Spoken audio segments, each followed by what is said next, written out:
Previously on Tales of Ashion, the Foo Fighters, having captured a priest, questioned him with no small amount of intimidation, severed toe, threats of losing an eye, and in the end, all that was needed was Camilla sitting on the man's chest, one clawed finger ever so slowly inching towards the gel of his eye. The priest then revealed that Jimot had desecrated a shrine to a long forgotten hero and converted it into some kind of twisted ritual site from which he and the others had been receiving their powers beyond any of their wildest dreams. Disgusted with what you heard, you placed the priest in Severin's magical hands and headed back to the temple. After a few hours of watching and waiting, you all made your way into the temple, down the hidden entrance beneath the altar, into what normally would have been a scene of grotesque murder. Unfortunately, these were rituals you have all become all too accustomed to seeing occurring with this demonic cult. Bodies were flayed, blood pouring from the ceiling, and the sacrifice of the innocent. Just as one more child, no older than 10, was to be sacrificed, Branch dashed out, pulled the girl away from Jimot before he could rip her heart out, and ran back. Enraged, the covetous priest lashed out with a ball of fire, turning the girl to ash in his attempts to destroy you all. The ensuing battle was filled with nightmarish horrors as Jimot sacrificed his own soul in an effort to gain power over you and those he hated.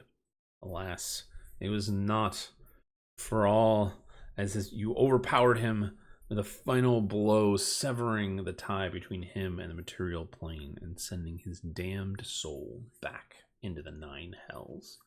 Now what remains of the corpses are all that stand between you and whatever information you can learn about Allura. Alright. You guys find yourselves in the chamber. All right, it's time to look around.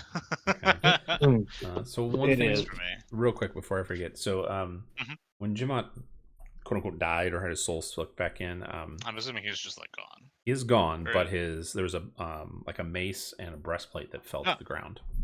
Oh, cool. And he also had a bag with him.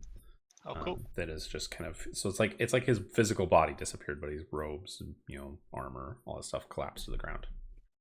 Well, my noodle arms pulled are a not Jedi. matching that mace or He did breastplate. pull a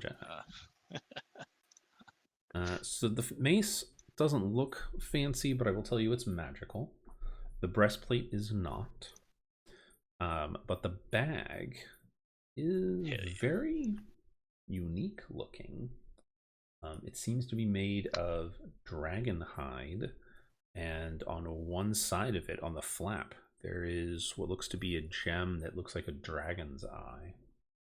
Whoa. May I investigate the bag? Would it be like an Arcana roll? Yeah, go ahead and make an Arcana. Skill? Okay. Please roll okay. That's not okay. Damn it. Oh wait, no, I have proficiency. That's a 14. 14. Well, it's a bag for sure. You stick your hand into it and you're like, what's inside?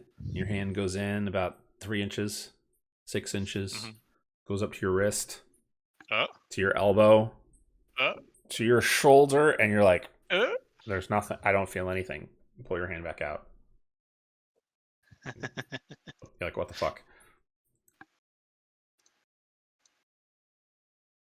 Well, reminds me. I mean, does it feel like when I reach into a bag of holding? It does, yes. Okay. But there's just nothing in it as far as I can tell. Well, so you know for a bag of holding, the way to find out, or you have to know what's in the bag to pull something out. If you just literally put your hand in the bag, think, I want potion. And the potion comes out. Interesting. How specific does that need to be? Very specific. Like, Damn, you need to know what's in the contents of the bag. Shit, we might just be shit out of luck with getting anything out of this bag. No, so for a bag of holding, there's 2 things that can happen. One, you have to know what's in it to pull it out. If you don't know what's inside of it, you can open the bag and just turn it inside out, and then everything tumbles out.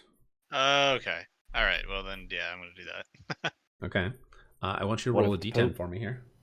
I absolutely Uh-oh. will do that. Okay. And so, by the way, everyone position yourselves where you are on the map. Well, it's high. Oh boy. Wherever this bag was on the map, that's where I am. Okay. You are right there. I'm just gonna stay right here. All right. Is that where you're staying as well, Branch? Well, I was thinking Branch would kind of come back over here to try and reassemble the ashes of the girl that was Okay, trying to be yeah, that's sexual. fair. Branch can have trauma. Yeah, she's a skeleton, a charred corpse, and ash covered. Okay. I need Camilla and Arnok. I'll roll for Camilla, but everybody needs, the two of you need to roll a strength saving throw for me here. Oh God. Oh, Calamities, you're fine. R.I.P. Camilla. You all, like, the three of you are all kind of gathered around as you unload it or open it. 13. All right, I let didn't me even roll. think like. You say you need me to roll You two should or back just away. them? You are fine. Just you are not. too far away. Okay. Unfortunately, Camilla fails as well.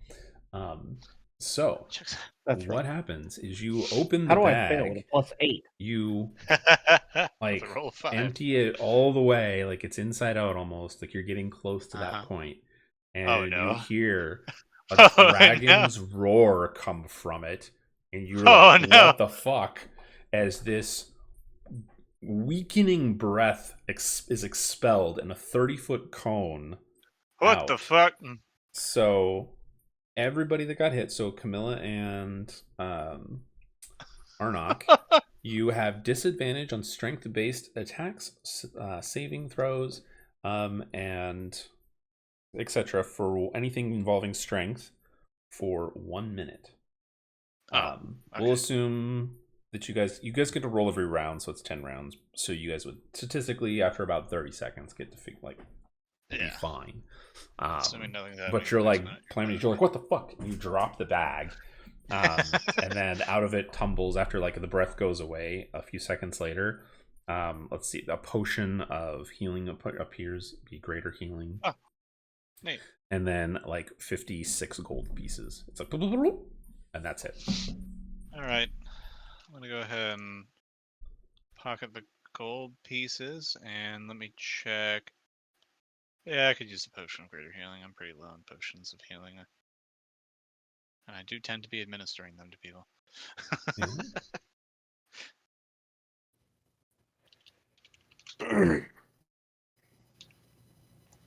Does the gem on the bag still look the same after it did the whole like weird weakening breath? It does. I mean, the bag's inside out, but Oh, okay. If I were to flip it back to not, yeah, you function. return it, and it looks normal, like nothing happened. I'm going to turn around and point it away from everybody. Okay. And invert it again.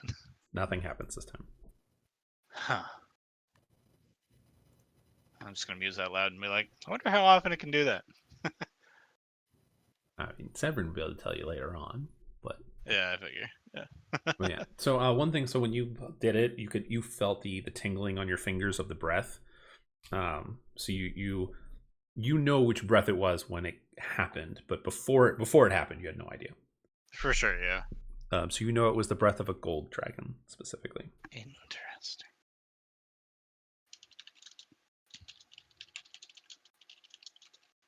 That's honestly sick as shit.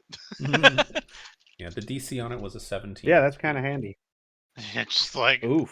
I wouldn't have thought to capture dragon's breath in a bag of holding. That's pretty cool. Yeah, so it is a bag of holding too. Yeah, so it is that, and then whatever the dragon's effect is for. Yeah, right. It's a fancy bag of holding. Here, I'll send you guys a picture of it here in just a second. Now you have 2 bags of holding. But you can only use one. Exactly. Does anybody not have a bag of holding yet? I do not. Okay, then I'm going to let Arnok hang on to this one. There you Also, go. it just kind of fits.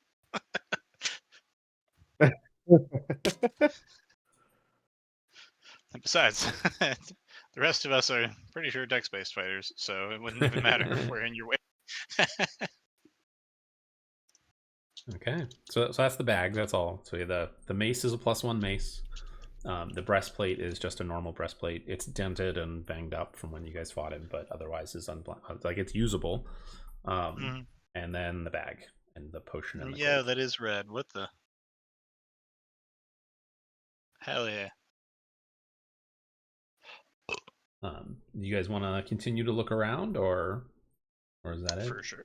Oh yeah. All right. If you guys Definitely, are going to for sure. continue to look around, everyone who's looking around, make a investigation for me here. Is that above a 10? No, so that's a 17. Okay. That's 4. You found blood and ash. Through the ashes of the little girl. Yeah, branches Mhm. over there crying. As you wade through the fire and flames. All right, so I will roll for Camilla just because she's here, technically. 8. Fortunately, not that high. Okay, so Yeah. you search around the room. You guys take your time a little bit. You guys are still kind of trying to rush because you know the cultist just left. As a reminder, you guys are aware that killing cultists and doing these evil things, even if they're a cult, is punishable by death. If you guys are caught, you guys have not been caught yet by any of this stuff, thankfully. Right. But so you guys, it's not like you guys can sit around here forever and look. So you guys begin to kind of rummage around, look through some stuff. You find that the statue that was in the back, it's just been defaced too much. You're not sure who it was. This temple or shrine was definitely built to somebody, but it's, you estimate, probably over 1,000 years old, maybe. Damn. It's kind of hard to tell. I mean, the temple doesn't look like it's maybe that old, but it's not uncommon for shrines or places that were dedicated to somebody else in the past, before the city was here, before the town was here, to be built on top of old shrines. So the temple was probably built on top of this, older shrine at some point, and it just kind of grew from there. They're off to the side. I'll ping it on the map. I'm pointing to it, and then I should just ping it so we make it easier. Ping. Kind of over in this section, there is looks to be kind of like not really an altar, but it's a flattened area. There was at one point probably a sarcophagus here that's been moved out of the way, so it's a flat area, and there's papers and diagrams on it that you find, Snifty, of Calamities. More papers. Let me get to those notes. I was looking at them a moment ago. There we go. So you find some scattered papers. They provide some limited information about the ritual. You can tell that they're written in Jimot's hand, or the priest's hand. They're written in common. They're kind of rough, scattered, but there's diagrams of the ritual. There are notes there, like he watched this ritual happen previously, but didn't fully understand it. So there's like, maybe I should change this symbol and it'll get me to this devil or this power. Maybe this will make it to a more powerful one, or this will allow better transfer between. It's a lot of questions. Like he learned it, but he doesn't really understand it, is what you can gather from it. Some of the notes seem to reference that he has a journal elsewhere, somewhere else. You assume probably in the temple above. There is a message written on one of the sides of the notes that are here, though. It says coins, and it's question mark with underlines to it. Yay. Coins indeed, my man. Where's my 50,000 gold, Jimot? Come on. You mean the money he gave away already? Exactly. He didn't have money. What a dork. What a dork. Alright, I mean, I'll sweep up the paperwork and Okay. stash it away for later. Okay. Anything else for you guys? Or are you heading out? That seems pretty Mm. good. I'm good to head out. Okay. Unless anybody's Yeah, I got think anything that's specific. it. Which will bring you Oh, to. can I like discern anything about the previous shrine that was here? You can make a religion check. Good luck. Can you guidance yourself? Is that right? Oh, 16. that's pretty good. 16. Okay, not too bad. So you learn a little bit more than what Snifty kind of ascertained, that the temple or the shrine's probably about 700 to 800 years old. So not too super old. It definitely is within the time frame of the empire. The imperial dynasty in this part of the world has been here for almost 2,000 years. So it's definitely like before that. The temple above, though, was definitely not here. So this, you estimate that, like, you're not sure who it was that was here buried, or who was dedicated to. It's definitely the same god, though, or they like. There's iconography that symbols the same god. So it was Sylvanus, god. It was the god of. I think I'm mixing up gods now. Shit. We'll say Sylvanus. I don't remember the specific one because I'm mixing them up. Yeah, it is. So the hero was a forgotten hero of Sylvanus, for sure. Yes. But yeah, so about 700 to 800 years ago, roughly. Sorry, you'd have to roll a 20 or higher to kind of get some lore about the person, but Get anything more than that? yeah. Yeah, you know that this shrine was built here before the temple was built here. So probably where it is located in the city is probably before the town was really built, or maybe it was a small little village and this was kind of the outskirts of it. 700-800 years ago. Yeah. And then as the towns expanded, they just kind of said, okay, well, this is here. We're going to put a temple here. And it kind of just got built on top. Okay.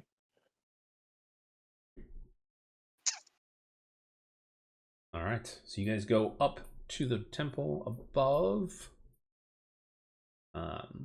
Which apparently I got rid of that map for something else.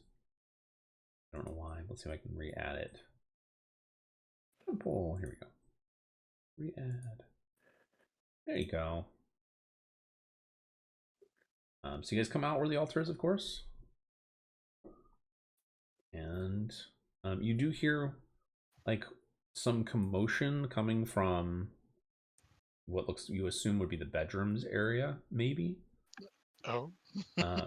Which kind of makes sense because you know that the two priests that were running were trying to get the fuck away. So if they're still here, they might be trying to get their belongings and flee. You have no idea. Do you guys think we should hold one of them hostage again? I'm gonna be honest, I kind of feel like incapacitating them at least so that the guards maybe catch on to what was going on with them. But they could also, pin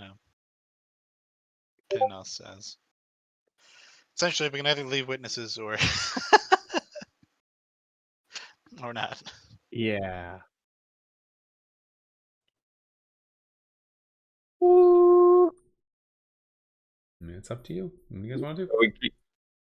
Y'all want to keep one and then get rid of the other one? Well, we already have one. We do already have one. He's still Wow, vaping. right. I mean, he could always use a friend. I mean, I would don't there know. be any obvious tells to like any guards that came by to investigate later that these people were cultists if we just like knock them out, or are they just gonna look like priests? I mean, they're gonna look like priests. You could like make I would say a wisdom check on this. Just a straight wisdom roll. I'm so unwise. We can try. That's a 15. I am moderately kind of wise. 15. So you're pretty confident, like just in general, like if somebody walking by was like, oh hey, I need to talk to the priest, they probably look like priests enough to pass. However, Like, there's no Let's civil say we guard like really leave here. the shrine open.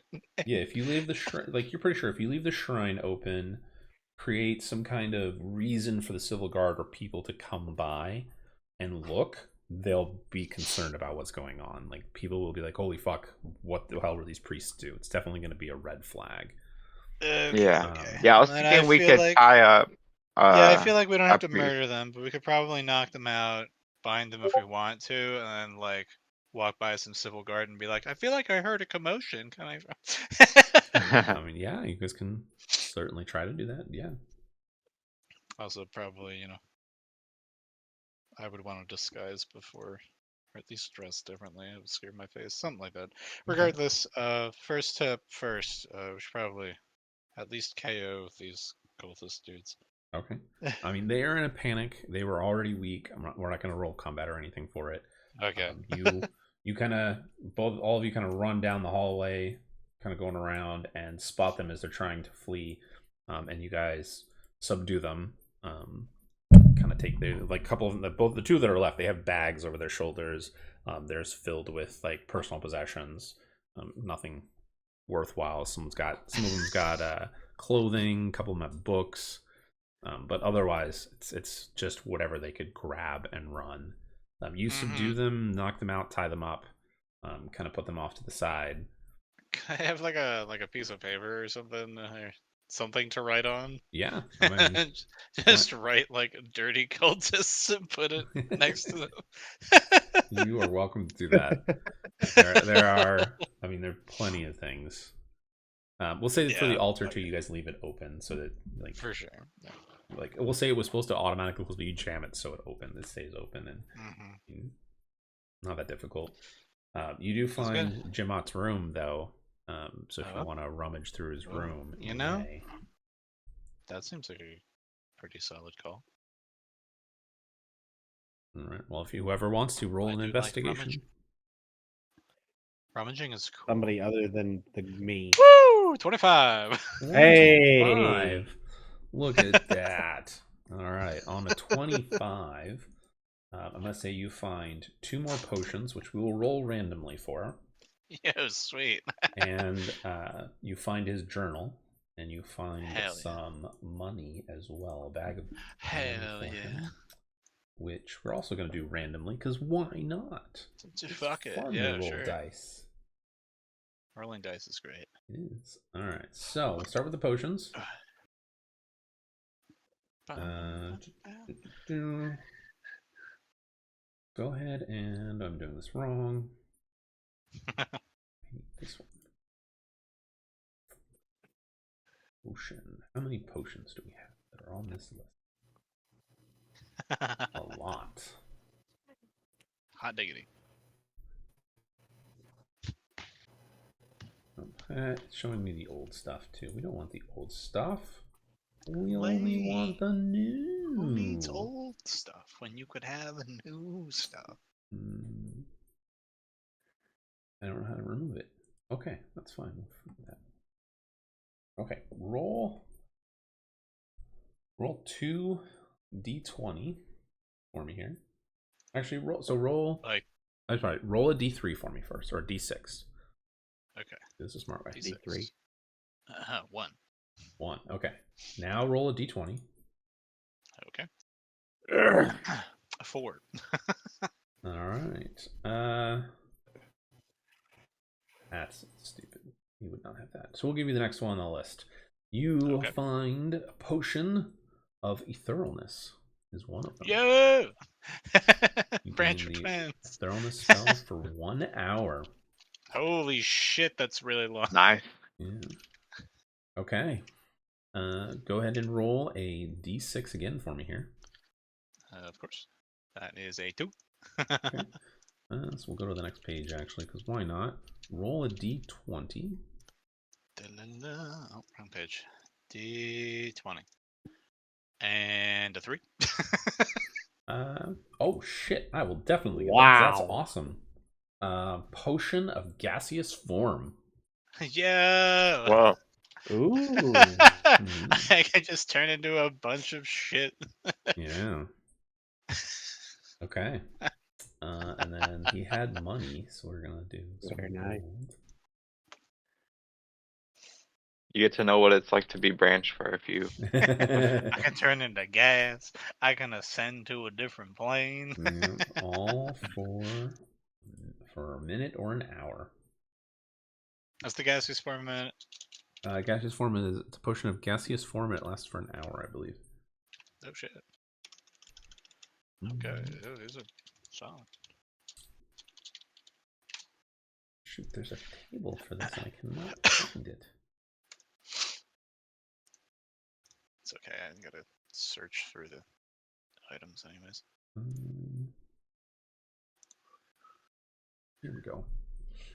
Okay.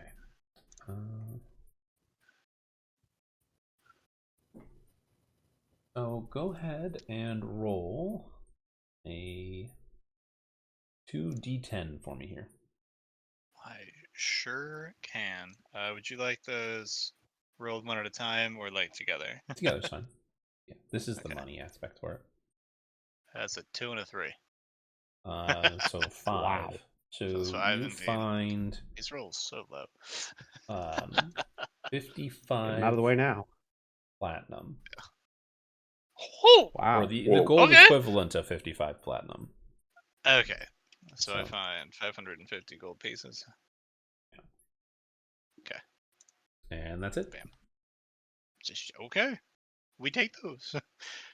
In the inventory, I'm finding oil of etherealness, which does the same thing. as It is perfume oil of does, right? etherealness, yeah. Okay. Because it says you put it over yourself in it. Mm-hmm. Yeah, and I'm So. still scrolling. Do you know what the rarity on the gaseous form potion is, so I can Should filter? be blue rarity, so rare. Okay.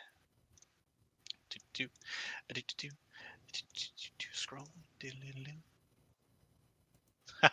The gin and tonic is funny. And then That don't is forget the a mace was a good- +1 There we mace. Equip. Yeah, I got that. I grabbed the mace and the crappy Heck yeah. breastplate. Heck yeah. Okay. Excellent. Did you find it, Good. Snifty? Yeah, I got them both. Okay. Excellent. How about that? That on is great. top of that, you Oh. find his journal.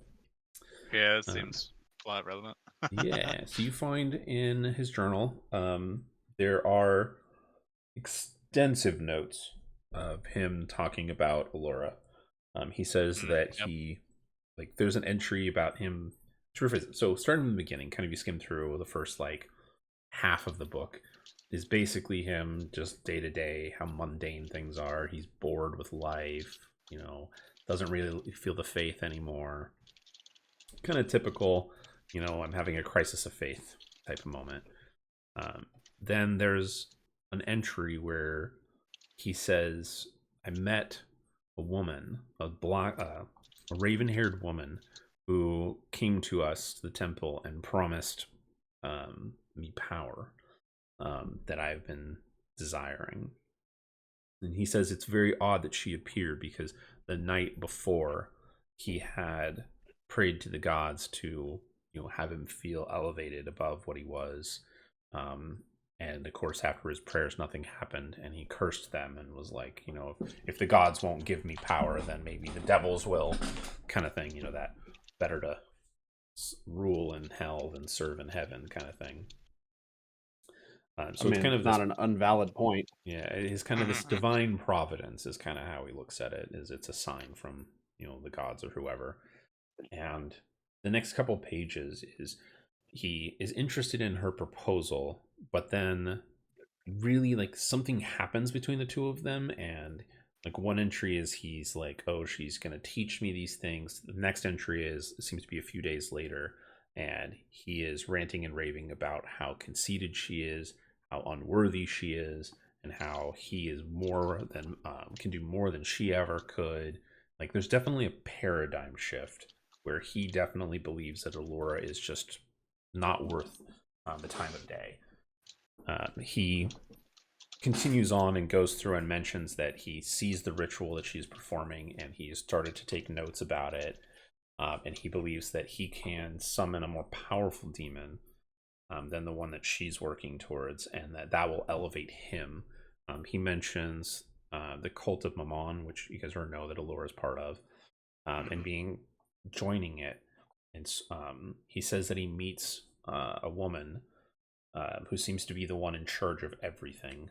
And her name is Fantina, who Branch had mentioned before. You guys, like, she was one of the High Lords in Evanstall until a few years ago.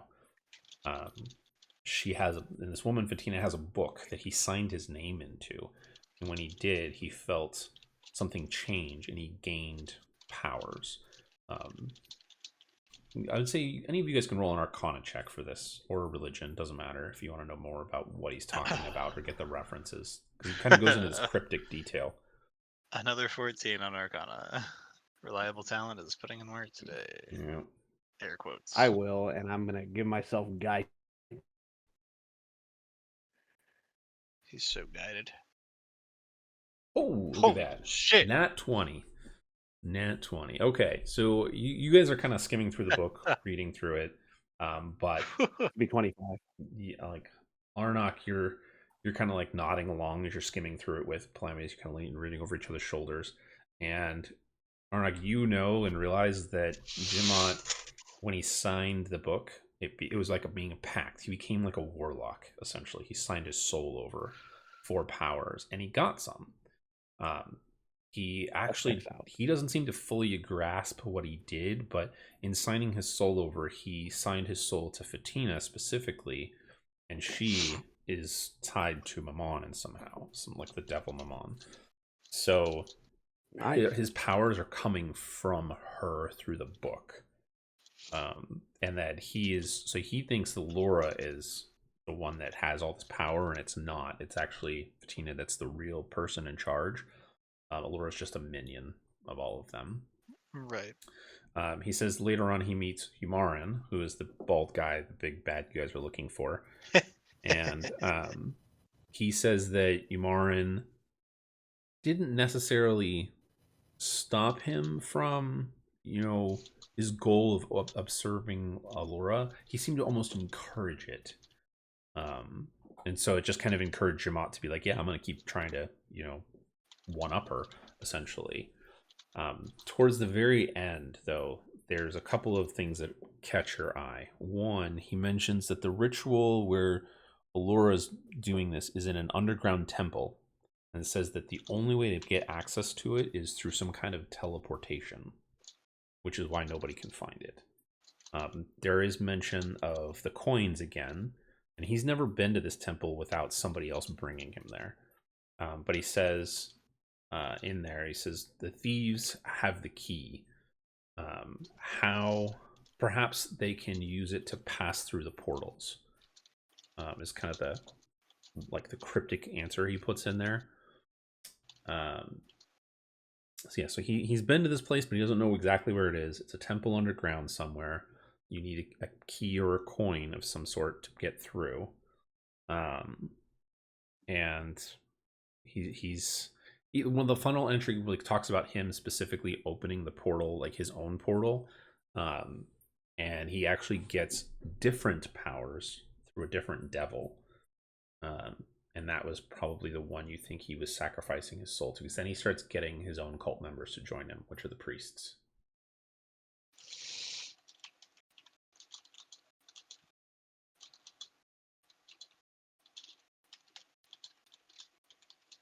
The man definitely went down the rabbit hole of, sacrificing one soul. Yeah, he did. Without even realizing what he was doing. No, there's definitely that impression that he was absorbed into wanting to get more power and just absurd. Like, I'll get power. Yeah, like he at various points in the book in his journal, he mentions that he learns how to cast magical spells, and the spells become more and more powerful as time goes on. Like you would estimate that even the cultists, the other priests that are with him, they, like, D&D mechanics wise, they probably were third level casters. They could cast, spirit guardians. I think you saw. Yeah. So the fifth level casters. Yeah. Okay. So they can cast third level spells. So he would, which is, you guys know, world-wise or empire-wise, is pretty rare. It's not unheard of, but it's pretty rare. He could cast spells above that, which makes him kind of in the upper echelons of magical users. But it all came at a cost. He sacrificed his soul. He had to do these things to gain the power versus just time and effort and strength of will. I mean, if you're not using it, you might as well. So true. It's like, what do I even do with my soul, anyways? Exactly. The other thing too is, you all know, like, you guys face the two priests, and they try to cast spells and none of it works. They would tell you easily that their powers are gone. Yeah. They can't do anything now. Presumably they were through him, and his were through that one devil. Yeah. Okay. Neat. Neato. Another Alright. paragraph added to the Google Doc. Nice. All right, so you guys gonna head back and try and find some civil guard to tell? Yeah. Yeah. Do any of us have any halfway decent charisma if they question what we're saying at all? Nope. Okay. I have +1. Camilla's. Because I could also just like slip them a note, or if we want to have Camilla like do it. I would say, so on the wisdom check you did earlier, it was high enough. You know that if you created a fire, something small that would catch somebody's attention, you could be like, "Oh my God, look, there's smoke," or something like that. To the Okay. guards. All right, so They would light catch the that. temple on fire. Got it. I mean, maybe not Maybe the just temple, like- but you could probably catch a tree on fire Yeah. or something Okay. like that, I or mean, one makes of the sense. This bridges. temple. They start with a T. It's The fine. temple looks pretty stone here at the front, so yeah. I don't know, just a noticeable tree. Sorry, plants, but you do what you got to do. Yeah. All right. So to light a tree on fire, just roll. We'll just make a survival check. You got to beat a 5. I got a tinderbox. Tinderbox. All right. You got to beat a 5. Pull a D high on a 14. You guys And accidentally catches himself on fire. a bit of Too much. 1. Too much. Too much fire. Yeah. So you guys get some fire going. It is dark. This was a little bit of a glow. You guys kind of go back onto the main street, and just kind of walking. You look around for some guards. You see some down the road, kind of at one of the guard posts. It's just a little box, and there's 4 or 5 of them. It's kind of just looking around, chatting with each other. And you start shouting, "Fire! Fire!" They look to you guys, and then they see the fire, and they start running towards you. And they shout for buckets, and for people to help. You guys can stay and help if you want. Otherwise, gonna slip you can away. slip away. Yeah. I'm just gonna walk away. Yeah. Okay. People start to open their shutters and look out, see the fire, and after a commotion, people are starting to muster around. You guys slip away nonetheless, and make your way back to the inn. No problems. Good. Neat. All right. Camilla, we're going to say, just kind of curls up into one of the bags of holding and just falls asleep. Yeah, sure. So I will mark her Severed. off as a long rest. 7 may have magic questions. He walks over. I'm so going to give him the, what is it? The British, pipe in the mouth, head up. Yes. He comes over. Okay. You lay the items down, and he is going to go and cast Identify. So again, the bag, or the mace is the +1 mace, nothing fancy. The bag, however, is this. Bag of the Ooh la la. Dragon's Hoard. Ooh la la. Well, legendary. Ooh Oh my la la. god. Oh, Ooh. okay. Mm. Oh god. Oh god. Oh boy. Oh, I'm Whoa. so glad I rolled a 9. Oh god. I should rephrase these spells. This bag is using the 2019 or 2014 version of the Dragon's Breaths. So be glad. Oh boy. Yeah. So once per day, you guys can use it. So Right. you did the That's once. pretty rad. So, Wow. Holy shit, that's pretty rad. Holy fuck, paralyzing breath. Jesus. yeah, it's random. Fucking Every time Arnok you open it. paralyzes everybody in front of him for 1 minute. Just starts slam, crit, crit, crit. 1 minute. Yeah, it's one of those don't be in front of the bag. Whew. Hey, I'm doing 40 this, feet everybody. away from the bag too. Jesus, if they're against a wall, that is a lot. That is a hefty hurt. Yeah. It's a fun one. Goddamn. I mean, I was looking for something fun for you guys to have, and I was like, you know what? I've only had one. I only did this with the Avengers. Why not give it to them too? It'd be fun. Why not? Have some fun. Although it's a 500 pounds, 64 cubic feet. Yeah, it's all the same shit. Yeah, it's the same as a regular bag of holding. The only difference is the Right, yeah.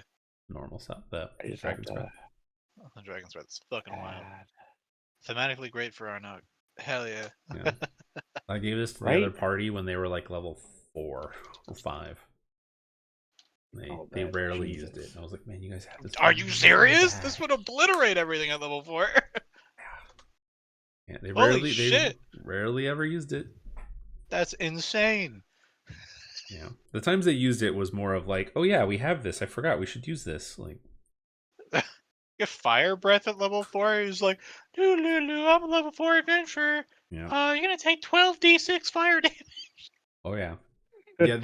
At one point, they complained that I was throwing stuff that was too hard for them, and I was like, literally, you guys have some of the coolest fucking shit I've ever made. Use it. Jesus Christ. Like, What is that? Fucking that Fire Breath is just a smaller version of a 7th level fireball. you know, Bro. yeah. So the spell, all the breaths are taken from adult dragons, if I remember correctly. I know. An adult dragon's some crazy breath. Yeah. Yeah, so the DCs are pretty high, so like 15 to 17, I think. It's like the DCs are good Yeah, and the that's fucking rough. numbers are big. Yeah. We should keep some breath mints in there. Right? After it goes But, like, off, hold you on. pull out a breath I'm mint. just gonna take out a mint and then you invert the bag. Yeah. Don't mind me, guys. Don't mind while I do this. Brah.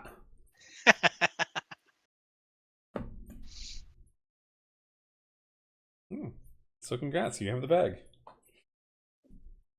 Whew. Yeah, alright. It was fun to see what you would roll, though. It was. I That easily could have been rough. I could have fucked him up. Yeah. I Well, was I like, have oh, I have no. 9 Oh, no. HP. I know. I was like, oh no. Yeah, I Oh, think no. Camilla Oh, had no. 33. So it would have been enough to knock 2 of you out cold. Oh yeah. You guys. Oh, yeah. So.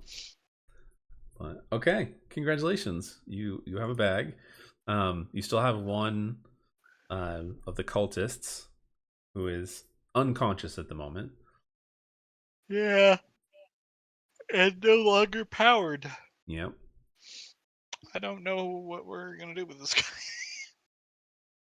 Maybe we can give him so much brain trauma where he just doesn't remember anything.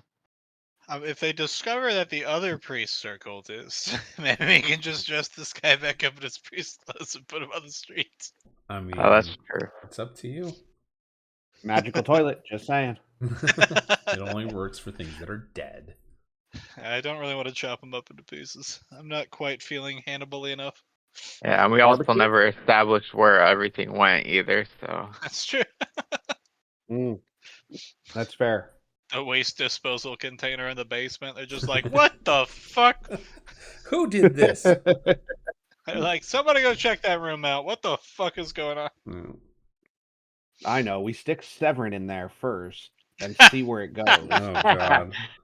He is dead. You put him in it, Never and then you just hear this make your minute, way. like those ground shakes. Boom!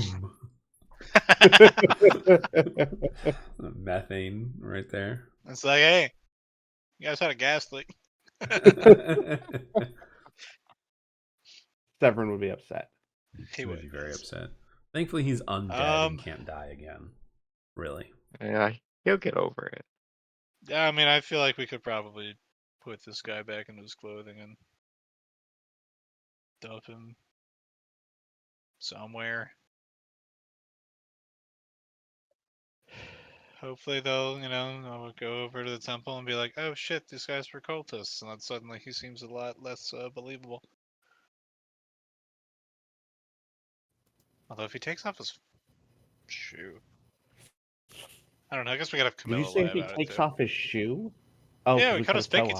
toe off. Yeah. Camilla could just lie about it too and be like, I don't know who this guy is. Like, what? What do we do with him? I know, it's such a good question. I don't know. What do you guys want to do with him? It's Is up there? to you. Can we pry more information? You think we could pry more information out of him? Probably not. Probably not. And that's We could certainly hold him not in the any more than bathtub we till the got bubble out of stop. Jemot's stuff. Oh my god.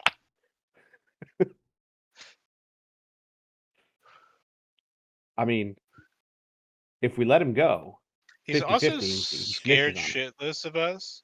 He's scared shitless of Camilla. Yeah, so we'd fair. have Camilla be like, you don't have your powers anymore. If we let you live and you bring the guards back to us, I will both convince the guards that you are insane and kill you myself. She I will won't even pluck have- his eyeballs. I from won't even his have skull. Camilla roll because she rolled a 20 last Oh time. my god. And if that's what you Oh, want yeah. her to say to him, you certainly can. Yeah. Yeah. Okay. Well, it's either that or we chop him up and throw him somewhere. Exactly. I mean, you So you I are think running you out of had this ideas. conversation with him there, conscious. Right, Severin yeah. will say adds in, and he goes, "Ooh, I could use Conversation, and his maybe he's femur like for a conscious, but we don't spell, or realize it yet. something like that." This guy literally shits his pants and just nods. And Camilla's like, if you report back to us, you need to go turn yourself in, or else like you report about us, and I will kill you myself. Right. He just nods. You guys find a way, we'll say sneak him out. You guys like open a window and Yeet him throw a out the rope window. down or something like that, and get the Sure, fuck out yeah. of here. Yeah. And he goes running, and he goes, guards, guards, guards. The civil guard run up to him. You watched from your window. And he's just kind of blabbering, like you can't hear what he's saying. But then they're kind of looking at each other for a moment, and then they look at him, and one of them seems confused, and he holds out his hands, and they go, okay, and they seem to manacle him, and then turn and take him, and they're both like, there's like 5 guards. They all just kind of look at each other, and one of them runs away, and they're just like, what the fuck? Like they're very confused. It worked. Yeah, so you see the 5 guards, they just kind of lead this guy away around the corner, and you have no idea what happens to him after that. That's I should okay, just not my rephrase it. So he's problem. limping, by the way, because he's missing a toe. Sure, yeah. He's not used to it yet. Well, Yeah. makes sense. What a pussy. He's just missing a toe. It's not like we took off the foot. Yeah. I mean, It's it's not still like a he bloody just stood stump. in an explosion. You could just walk on his hands. It's fine. Branch, you have a good point. He's doing it You wrong. got 2 appendages with 5 digits on them. Why don't you use those? Why not? Why not? He's still got 9 more. Sweet. Not my circus, not my monkeys. He can go on his merry way and be arrested. Yeah, well, he can get a prosthetic toe too. If he wants. You're pretty sure, knowing the laws, there is no prosthetic for him. Either if he convinces them that he was not part of, sacrificing people, he's probably going to get life in prison. Otherwise, like, it's yeah, the death sentence. From the comforts of prison. Yeah. Having been there, not so comfortable. Yeah. I forgot to mention that in the recap. You went to jail. Oh, well. I still can't believe that happened. Oh my gosh. It was so good. So funny. So good. So fucking funny. I just love the branches. It's like, well, I'm just going to go into the ground. Peace out. Like, fuck off. And you're just like, Branch just like, Well, I'm just it going was to turn either we- ethereal. It was either we both go to jail or I go to jail or I fight the Exactly. guards or we both fight the guards and then that just spirals out of control. it was Right. spiraled out of control very quickly. And Branch last Yeah. session was just like this. Well, my first reaction was to fight the guards. Right. That would have been very bad. It would have been very bad. Yeah. Yeah. Oh no. So totally as a DM, I love when players fight the guards because it just turns into a clusterfuck where you can never win. Dude, it's such a clusterfuck. Like, oh, we killed 5 guards. Guess what? There's 100 of them coming down the road. It's They're like, gonna you fuck need you to up. leave. You need to leave forever right now. Yeah. Well, so just for a little bit of backstory, which was funny as hell to me, I was just like, oh my god, players, like what? So the previous campaign, they weren't directly responsible for the killing of the emperor, but they aided in it unintentionally. And Oh yeah, I remember that. Yeah. so after it happened, they were like the 2 people that planned it all are like, guards, they killed the emperor.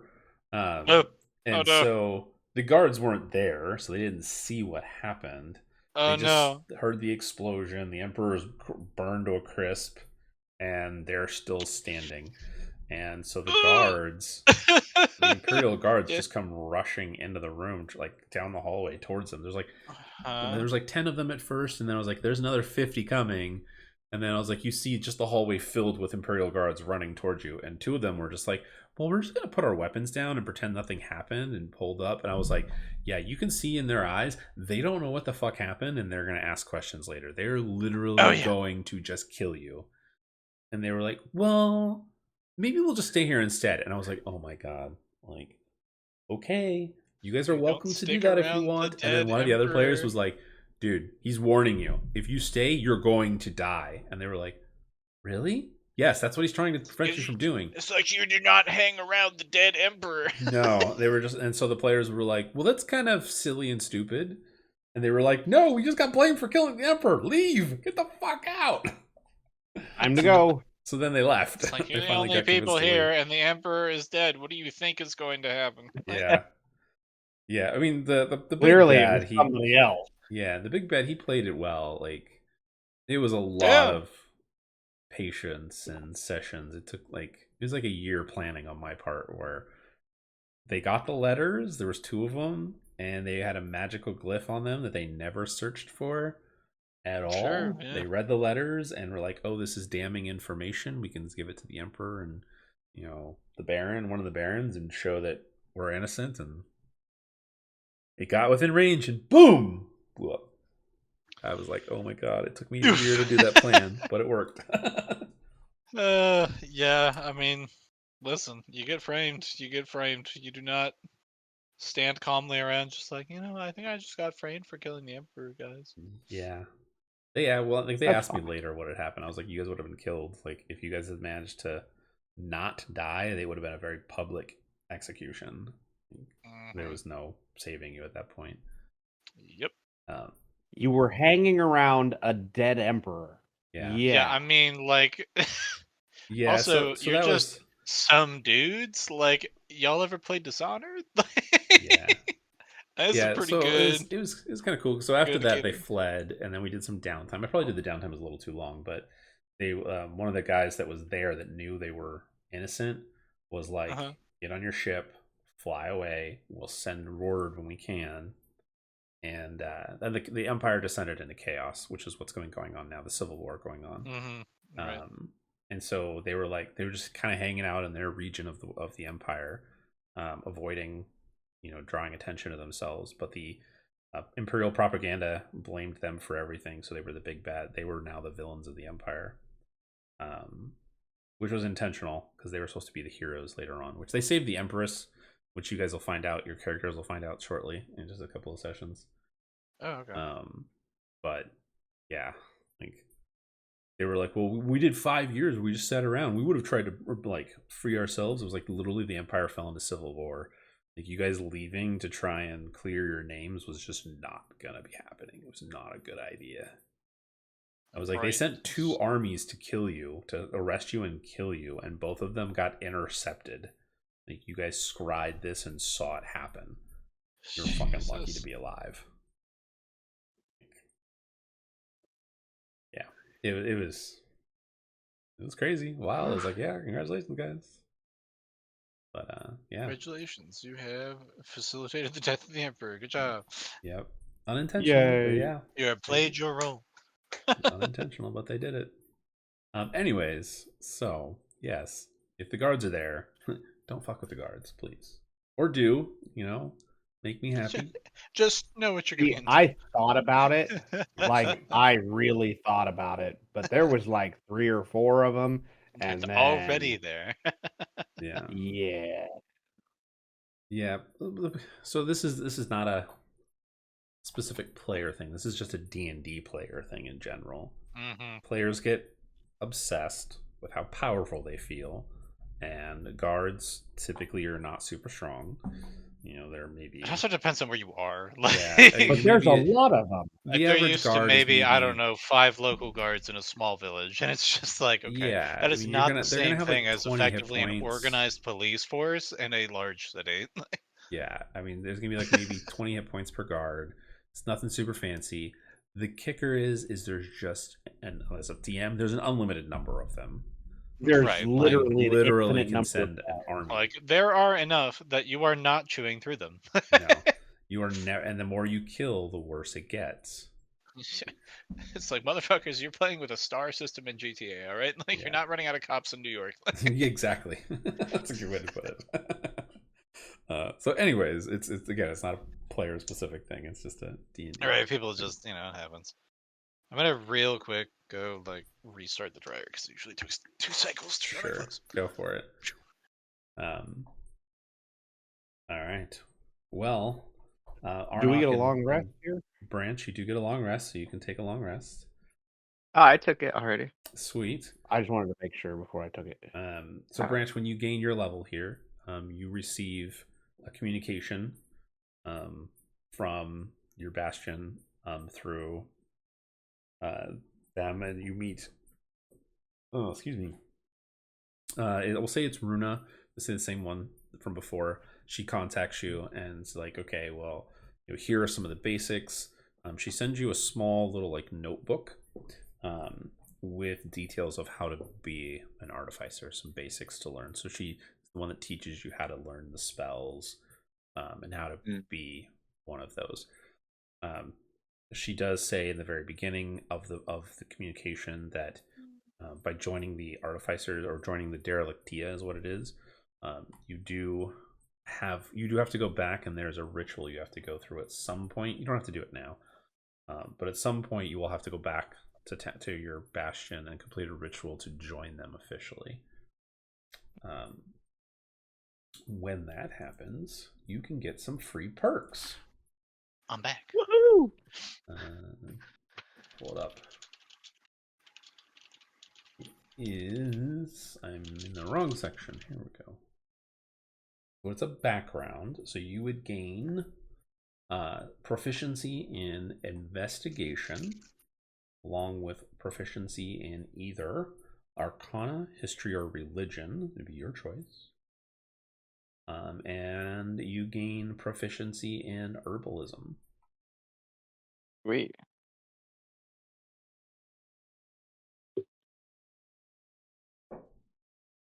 Start urban it up.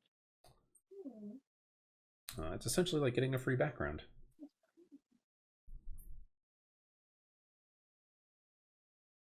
There is one other feature too that you get. So you can receive shelter and food from members of your order or those who are sympathetic to its aims. This is if you are assisting a religious order. You can gain aid from temples of said order. This help comes in the form of shelter, meals, and healing when appropriate. And occasionally risky assistance, such as a band of local citizens rallying to aid you in a community fight.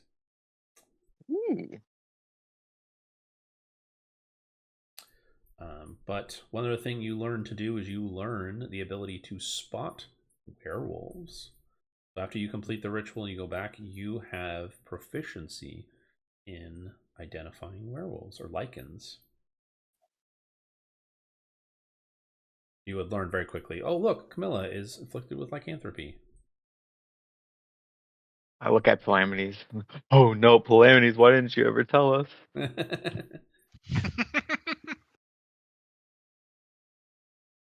I'm not Tabaxi, I'm just a werecat who has been stuck as a cat. Yeah, so on the Camilla note for Nifty, if Camilla wants to get rid of it still, she can. You guys have the recipe, the spell, you know what to do. I'll say it just costs you 50 gold to find somebody that can cast, the spell you need, and you're done. Okay. Gone. Easy Yeah. enough. I know Camilla still wanted to get rid of it, so Okay. I'll write it down. All right. Well, if everybody's back, I am back and I am rested. oh snap! All right, everybody's taking a long rest. That's what I like to hear. You bet your ass. All right. My ass didn't take a long rest. All right, Branch. I'm going to send you a link. Actually, it doesn't really matter. I'll send a link in the group chat. So this is the background for the Derelictia. So you would learn some of that stuff when you go back to your bastion and swear the oaths, all that jazz. Okay, well it's the following morning, guys. What do you want to do? What's your plan? We have plans. Exactly. There is no plan. I suppose we should go to that one place. I know it sounds very ambiguous. I'm hoping you guys are catching my drift. Yeah, the gamblers hideout, I think, right? The den. The den. Yeah. You guys can certainly go back to the den if you wish. Didn't we have a lead we're gonna follow for him too? You did. I don't know. I wasn't there last time. All right, well, my Branch. All right, let's see. The body in the sewer. Is this Kalen? It was not Kalen. That was good buddies with Kalen. Gotta keep looking. Oh, okay. That was go talk to Tilly Muddlepot, owner of the Blackened Oak Tavern. The Who tavern. Kalen had a crush on. Would you like to pursue this lead, fellow party members? I would. Yes. All right. Sounds like we got a plan. All right. Well, then either do a persuasion check or a investigation. Either one. You guys are trying to find out where the Blackened Oak is. Doesn't matter, whichever you want. Okay. Well, I can certainly investigate. That is a 17. Do not let the dice lie to you. Branch is better though. I got it. Look at that, Branch. All right. So it takes you guys maybe about 10-ish minutes to ask around, and you guys get easy enough directions to the Blackened Oak. You make your way across town. It's people ask when you ask about it. People are like, "Oh, can I give you a side eye? Like you're going there for weird reasons." And through one interaction, we'll say, Branch, you find this out by talking to somebody. You're like, "Oh, we're from out of town. I'm trying to find this place." You realize that the Blackened Oak is really kind of a shady place. It's a shady tavern. It's more of a tavern than it is an inn. And outside of the den, it's probably the next best place to find work for the underworld. Yeah. But yeah, you show up. The Blackened Oak, you immediately understand why it's called that. The building is made out of oak and it's char covered. The roof is the only thing that is kind of a tinged brown, and it's more of a soot covered ashen brown. And you're like, this place looks like it probably burned down at one point. But everything, it doesn't look like it burned down. It just looks like the wood is fucked up. You all notice in the middle of the morning that there are definitely some shady ass folk outside. They are looking you all up and down, like going to Diagon Alley in Harry Potter. Never saw it. Oh, I will. Diagonally. Diagonally. I feel like the only person who is like, I've never seen those movies and I've never read the books. That's what? I mean, I've only read the 6th book, so. Okay. How are you gonna read the 6th book? Okay, because so everybody Dustin, when I was a child handed me these novels, and they were like, "Yeah, he loves them," and I never read them, and they kept buying them for me, assuming I was reading them. And I got the 6th one, and I was like, I don't know. Maybe I'll try one of them. And I read it, and I was like, that's all right. Yeah. It was just the hip thing, and they kept buying them for me, and I was like 7. I don't want to say like I don't like these books. I'm not Dustin, reading these think books. So you like give me other bad books. parts of San Francisco, like you get those people Nah, that are for the whole glaring city, at got it. you, and you're like, yeah, I better keep moving. I'm gonna get Got it. mugged, or I'm gonna get killed here. Keep her moving. Keep moving. That's in San Francisco. That's not so much what I'm worried about. Yeah, I mean, yeah, fair. Fair. There's no shit on the ground, okay? Not at the moment, at least. That is We can sadly solve true. that problem. True. But yeah, so you guys are standing outside of the tavern. I will even say there's an oak tree sign that's just covered in black. It's just floating. Not floating, it's swinging in the wind. There's a big burly guy with one eye missing. Like he's got that sunken into his head, like where the eye socket is kind of healed over. Okay, he just looks at you. Takes a sniff up his nose, hawks a big old loogie right in front of you guys. Acts like it's the most normal thing in the world. It seems normal for this part of town. That's fine. All right. I'm gonna go in. All right. You enter in, and it's dim. So you guys have dark vision, so there's very little light. But there's a couple of oil lanterns that are lit. There's no where you guys have been staying is high class. This is they're too cheap to sweep, so they just put sawdust on the ground to just cover up whatever dirt or whatever crimes on there. Okay, you say that, but those are the best fucking places. You're not wrong, but I'm just saying this is what it is. Like there's no tables; they're just upturned barrels, with like stools that are rickety and maybe a chair here or there. There's people playing dice, cards. There's people smoking. There's all kinds of like raucous laughter, and it's like 10 o'clock in the morning and people are drunk in here already. Like this is like the end of the day for them. That tells me I can get the cheapest fucking 8-ball here. I mean, you would buy a pint of ale for like a copper, and it's gonna be some really strong, really bad shit. I'll take 2. Okay, 2 copper. You take a swig, and you're like, "Oh God!" You start coughing, and then you're like, "That's great." One thing's for sure, you all are kind of like belt pouches. No, hold on to these a little bit closer.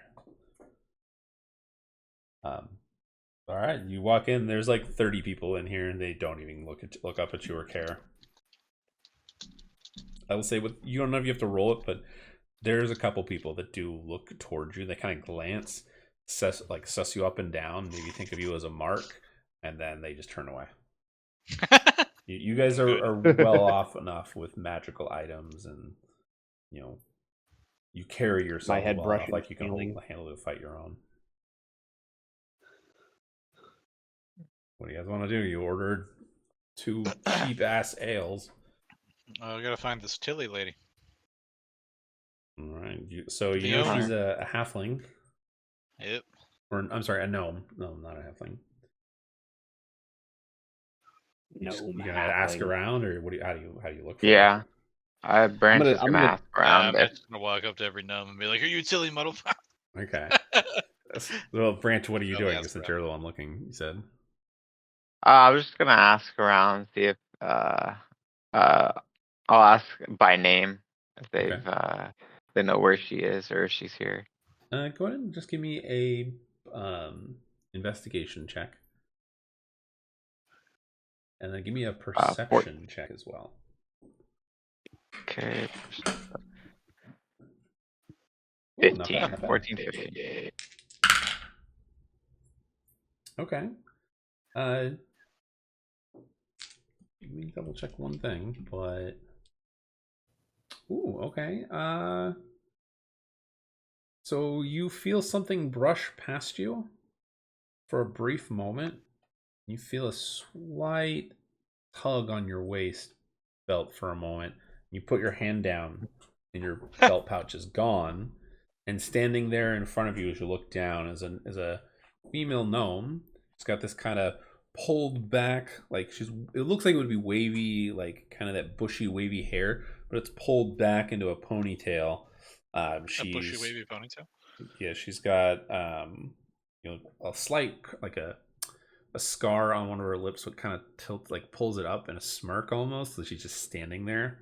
There's a mischievous light to her, but she kind of bounces your coin pouch up in her hands, and she's flicking the knife in her other hand. And you just watch as the room goes silent, and she throws the knife, and it just soars through the air and digs right into there's like a bullseye thing on the wall, just bing, right in the middle. And she goes, "Well, what's the commotion? Drink already. That's what you're here for, aren't you?"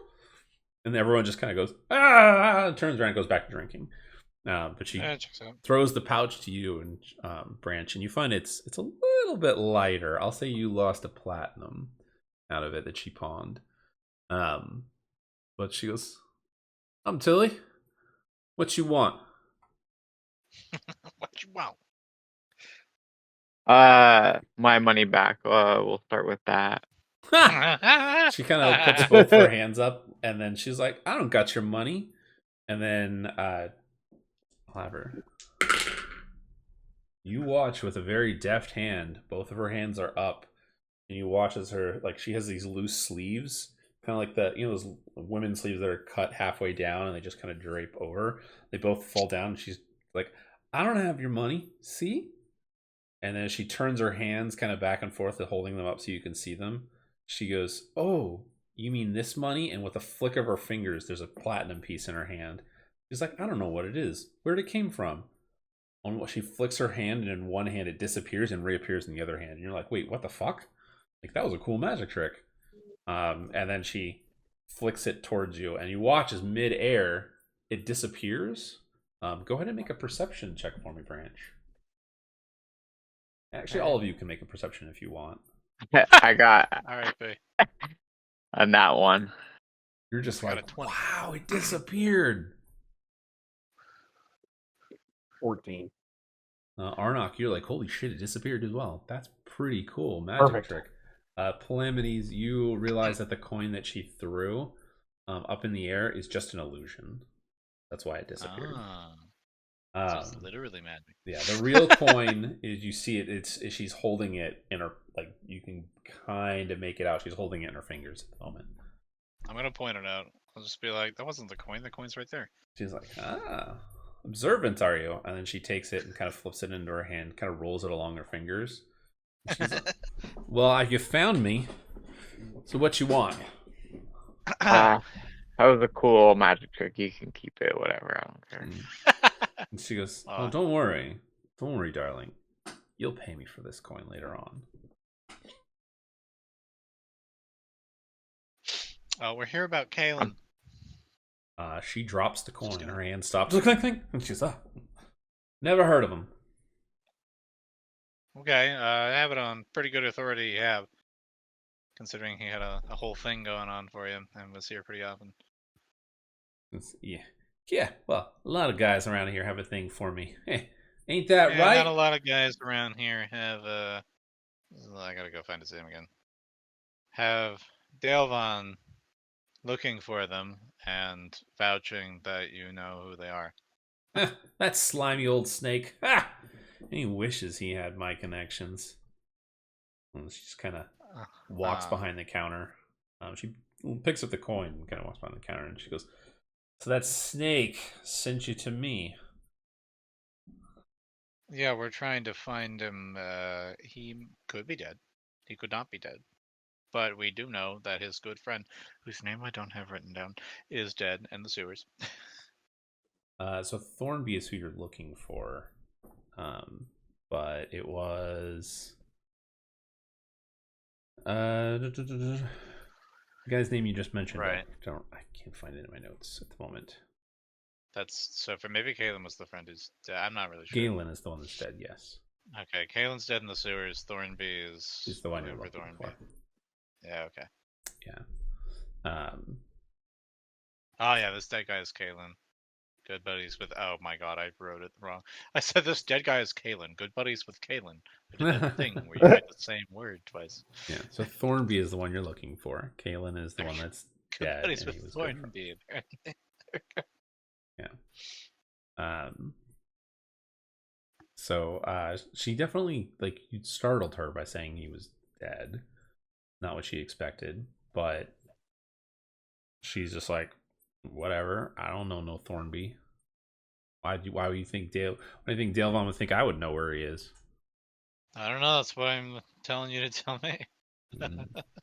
Huh? I don't know any of these people.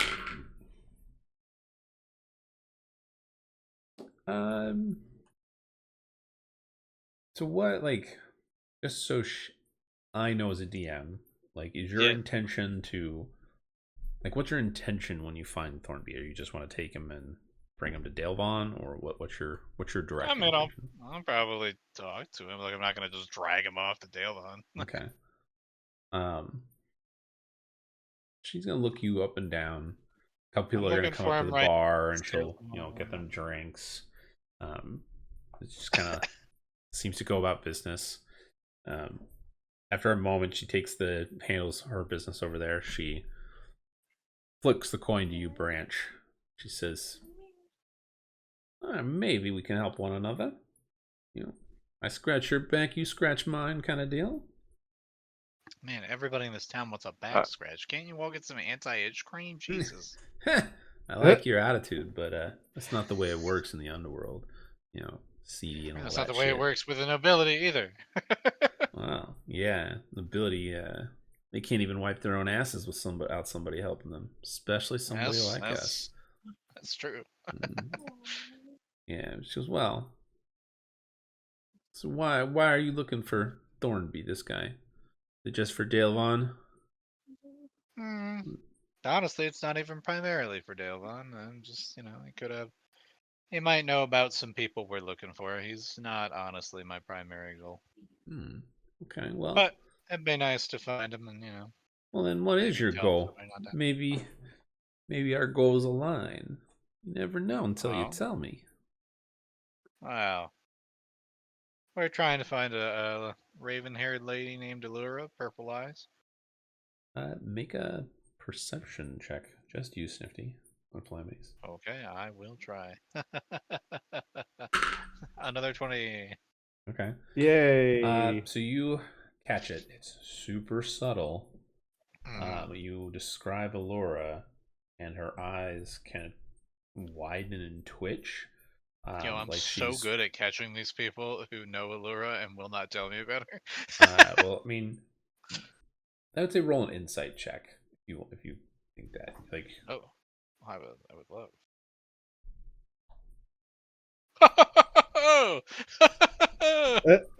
That's a nat 20 for a 28, baby. Okay, so Jesus. the insight, like, you get the impression from the way she reacts and kind of subtle about it. You get the impression that she may not know Allura herself, but she knows somebody or something about someone who knew her or met her or something related to that. It's kind of like that. I know somebody that knows somebody that knows somebody kind of thing. So Allura's name gets around, is what I'm hearing. In the underworld, apparently so. Yeah. It's kind of hard to avoid when, there's gold coins and jobs to steal from the wealthy going on. That's fair. Yeah. I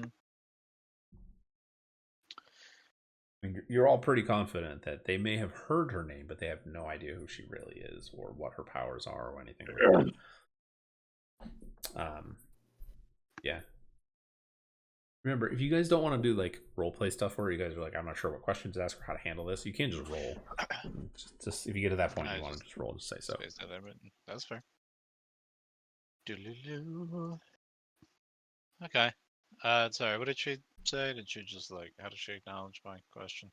So she was like, maybe we can help each other, and maybe we know or want the same things. You have to tell me, but I can tell you where my goals are. Oh. Well, why don't you tell us your goals, and maybe we'll see where we can Yeah, although I meet told you you my halfway. goal, what do you mean? Roll a persuasion check, Branch. Oh, great. I told you my goal, you know, Oh, wait, motherfucker. that's a 15. Okay. She kind of looks at you, Branch, after looking at Calamities, and goes, you know, I like you guys. You seem good enough folk for these parts. Or at least, well enough. You don't have any mud on your cloaks yet. Or not Oh, too much, I should believe Are say. me, you? I've gotten a lot worse than mud on this cloak.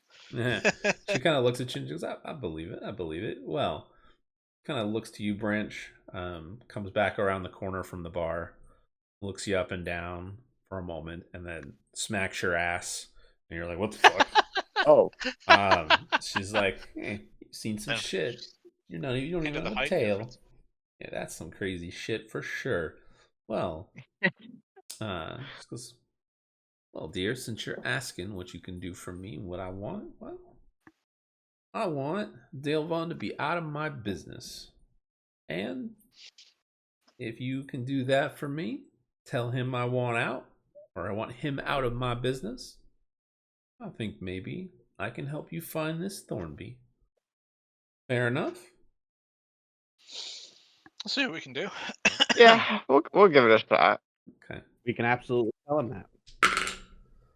We can communicate that information. She kind of looks at you and she goes, no, I don't want no we can try answer. I want a guarantee. No, That's not how the underworld personally- works, and you know I damn will that ain't how it personally works. guarantee that we will tell him to stay out of your business. Okay. She goes, all right, Okay. all right. You know what? I'm just gonna, yeah, absolutely. I see what our next doing. I'm just gonna leave it Yeah, there. she's not, she knows enough to be like, you're full of shit too, but she goes, all right, well, she kind I of know what walks I can around. guarantee and what I cannot guarantee, and I cannot guarantee other people. Yeah, so she walks around back to the bar, and she walks up to the board with the bullseye. She goes, well, pulls off the dagger from before, and you start to hear the room start to quiet down.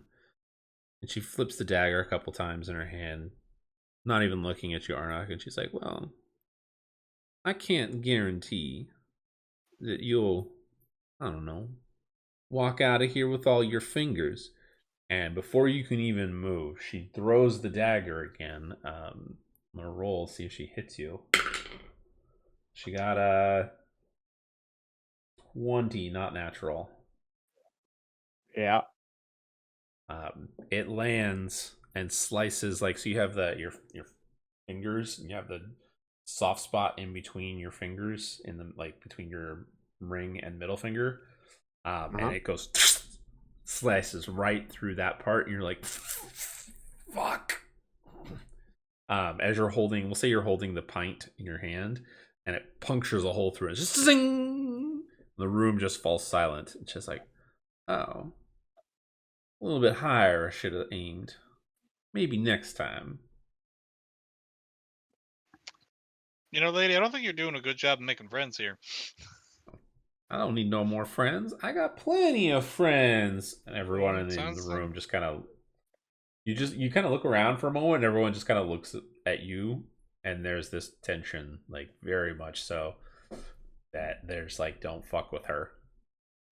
But she looks at you, Arnok, and she goes, I want your word, and I want you to mean it. You're gonna tell Delvon to stay out of my business. We understand? Oh, I understand. And I will personally guarantee that I will tell him to stay out your business. She goes, very good. She walks up to you and puts a hand on yours and then rips the knife out. She goes, you owe me a copper for that cup that you ruined. There's a hole, there's a dagger hole in it. It's just slowly dripping ale out of it and making your hand burn from the alcohol. You're just like, ouch, this hurts. You gonna say or do anything else? All right, Oh, there's Joe boy. lots of things I've considered. but starting a bar fight at 10 in the morning is not high on my list of things to do. I don't know. That sounds pretty fun. All right. It's looking pretty good right about now. For the first time ever, Branch is gonna take the. He's gonna actually put thought before his actions and try and settle things in a non-weird or incriminating way. Okay. And he's just gonna walk up to Tillian, and then he's gonna say, you have my word that you won't have to worry about Dale Vaughn ever getting into your business again." And then I walk out. Okay. Like, so are you going to walk out of the inn or the tavern? Yes. Okay. You walk out. Calamities and Arnok, you kind of watch him go out, and you look at Tilly. She looks at the two of you and goes, There is. "Where the fuck's he going? How am I supposed to help him if he's gone?" And then she just turns and starts walking towards a set of stairs. And as she gets to the stairs, she kind of turns back. She says, "Well, you fucking coming or not?" I'm so confused. What did what? I'm just gonna follow her. Okay. Okay. Oh, she doesn't want us to go do this first? Okay. No, she just said she wanted you to guarantee or promise that you will, and she meant she wants you to really promise, not I'm gonna do it because I'm gonna say it and I don't care what the fuck happens. I promised that I would tell him that. Yeah. That's what Correct. she explicitly asked for. It is. That is explicitly what she's gonna get. Yeah. Well, she wants more than she wants the not the letter of the law type of thing. She wants. Then she needs to be specific. This is the underworld. There is no specific about this. What shit. are you talking about? This is the underworld. She knows damn well she's getting what she asked for and not a single fucking thing more. The underworld does not operate on a, but I wanted you to do this. You get stabbed for that shit. Mm-hmm. She has That just you do, straight up that pulled. you do. She has straight up just pulled a Jimot and not realized that she has made a warlock pact and made a warlock. It's like Dale will hear that he should stay out of your business, and that is all you get. Well, besides maybe I would have worked harder if you didn't fucking stab me. Yeah, She's gonna learn that lesson the hard way. Well, maybe we'll see. All right. Well, I mean, she's heading up the stairs. Are you coming with her? We'll see how he reacts to this news. I don't give a shit either way. I'm no longer invested in helping Tilly. yeah, we're gonna follow her up the stairs. Okay. She goes up to the second floor. There's only 2 floors to this building, and then she goes to the end of the hallway and tugs on a string, like one of those attic strings, and the ladder comes folding down. She turns and looks at you, and she goes, "Thornby, get your fucking ass down here!" Oh my god, Thornby. And you hear some shuffling. She goes, "Don't make me come up there and get you." You just hear some more shuffling. You thump. Ow! She goes, "Dumb motherfucker. When did I ever seen him?" And then after a moment, you see a guy, a male. He's human, which you know. Kind of a scraggly beard. Looks like he hasn't shaved in 3 or 4 days. Bags under his eyes. Kind of a wild look to him. And he kind of looks down and goes, What? I thought you said not to come out." And she goes, "I know what I said. Get your ass down here now. Okay?" And he goes, Wow.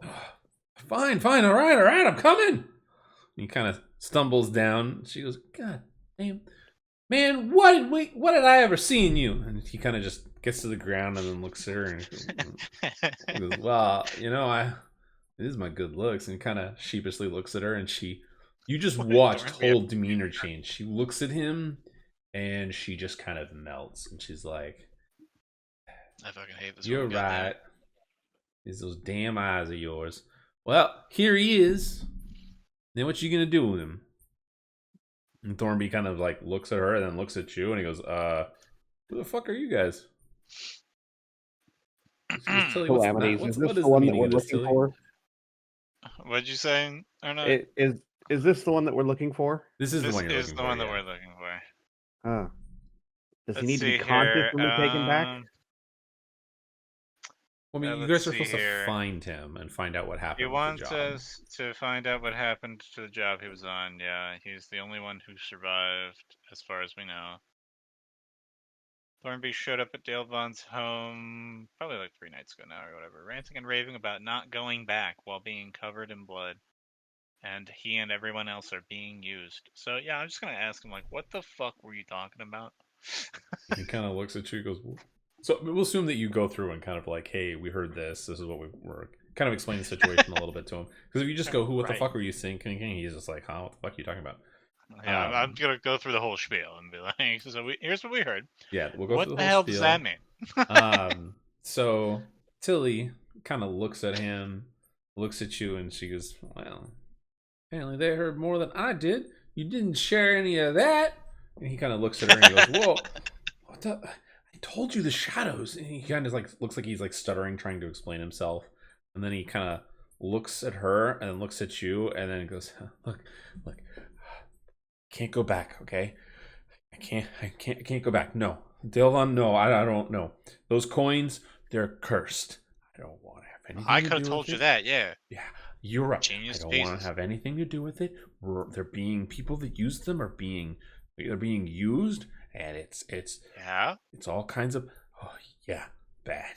He kind of starts rambling on, and just kind of goes. But what you can get from him is that he the coins, he has some of the coins. He took them off the other bodies of his friends. But like a robbery was botched, hands down. They were trying to flee and they got killed, and so he was the only one to survive. But he does say that the shadows have been reaching out to him, that they've been trying to pull him in. He's been having nightmares of just being tortured, killed, watching those around him that is killed as well, his friends that were on the job with him. Tilly kind of quiets him down after a moment and explains that 4 nights ago he showed up covered in blood and shit and filth on her doorstep, and she took him in and chastised him pretty good about how bad the job was, and he shouldn't have taken it to begin with. But he's nervous and he seems fidgety. Like as he's telling the story and complaining, you can see his hands are kind of twitching, drumming his fingers on his hand, or on his leg. Like he's kind of that like that rockstar drummer kind of mentality. Like he's always got to be moving or twitching. Well, first things first, I'm gonna offer to take the coins off him because it's just like, listen, you know these aren't good for you. I know they aren't good for you. How about we get these away from you? So he says that he won't give them up. He says no one should have them. He starts rambling about you demons. Understand how much of a target that's going to put on your back, right? Okay. I'm going to grab him by the front of his shirt, lift him up, push him against the wall, and look at Calamities and say, find the coins and take the coins. He's just going to be I'm gonna look at Tilly and be like, I promise these coins are probably fucking with his soul in some way. It's a whole lot of magic shit that's over both of our heads, but I know they're not good news. Alright, so hold on 1 second. He manages to wiggle free, but Tilly kind of takes a knife. Like you don't even see the knife. She throws it as he wiggles free from you, and it goes ding right by his head, and he stops and looks at it. And she goes, "You have some explaining to do." And he goes, "Well, no one can have them. No, you don't understand. There's something up there." The coin is probably compelling you to keep it, bud. He's like, "No." Beyond just being scared of it. I said, "No, you don't understand. There's I literally do. They are very bad news. Make and you shouldn't keep them. Persuasion check to try and convince him. I can try. I don't think he's gonna be persuaded. We'll probably just have to take their shit. It's a 10. Yeah, I mean, you try, and he doesn't seem convinced, at all. and is like, after a moment, is just like, well, no, you guys, no, there's demons, no. And then he just scrambles up the ladder, and you guys can definitely chase after him. Tilly's like, get your ass back here. Okay, Oh I'm yeah, just gonna be I'm gonna like, chase him Tilly, down. do I have your permission, while Arnak chases him, to take these coins via non-lethal force? I could explain how we know what they are till the cows come home, but they're bad shit. I mean, she's like, as long as you don't hurt him, I don't care. Get that shit out of my place. Awesome. You heard her. She doesn't care. Let's go. Okay, so No permanent injury. Woo. He just has to be able to speak. That's all we need. well, I mean, You can talk without legs. Jesus. okay. Go ahead and add yourselves to the map. It is pitch Alrighty. black up there. I love dark vision. Yes, you It's so love dark helpful vision. for times like these. Alright, where's the ladder at? Where'd we come up? Probably the right hatch there. right here. Alright. Okay, I gotta pee real quick. I'll be right back. Go. Okay. Branch, I will say at this point you're kind of like, where the fuck is everybody? And they Yeah. point you in the direction. I'm like, oh, Tilly took him up there.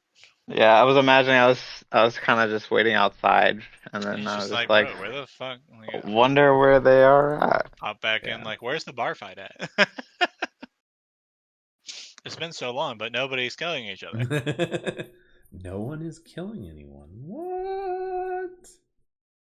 What is this bullshit? No one's killing each other yet. No one can have them. That's why I must hoard them. Like, okay, corrupted Frodo, give me the fucking coins. I mean, there's definitely some corrupted shit, but I don't know if it's Frodo level shit yet. I mean, yeah. He's not at my precious yet. He is at the I have my rational justifications for why I won't give them to you. It's like, yeah, that's how it starts. Yeah. Okay. Sorry, I'm on like my fourth 32-ounce thing of water. You're that's right. totally fine. Totally okay. So everyone, go ahead and roll a perception check for me here. I thought you were gonna say initiative. Well, there might be initiative. Hey, I rolled my passive at 15. 19. Hell yeah. Branch, we'll say you come charging up behind, by the way. Branch is too busy charging up. Yeah. Doesn't know what the fuck's going Branch I barely have no noticed there idea was a what's ladder. going on. I don't know what happened. I'm looking for it. Just had it. Shit. What is it? Let's see.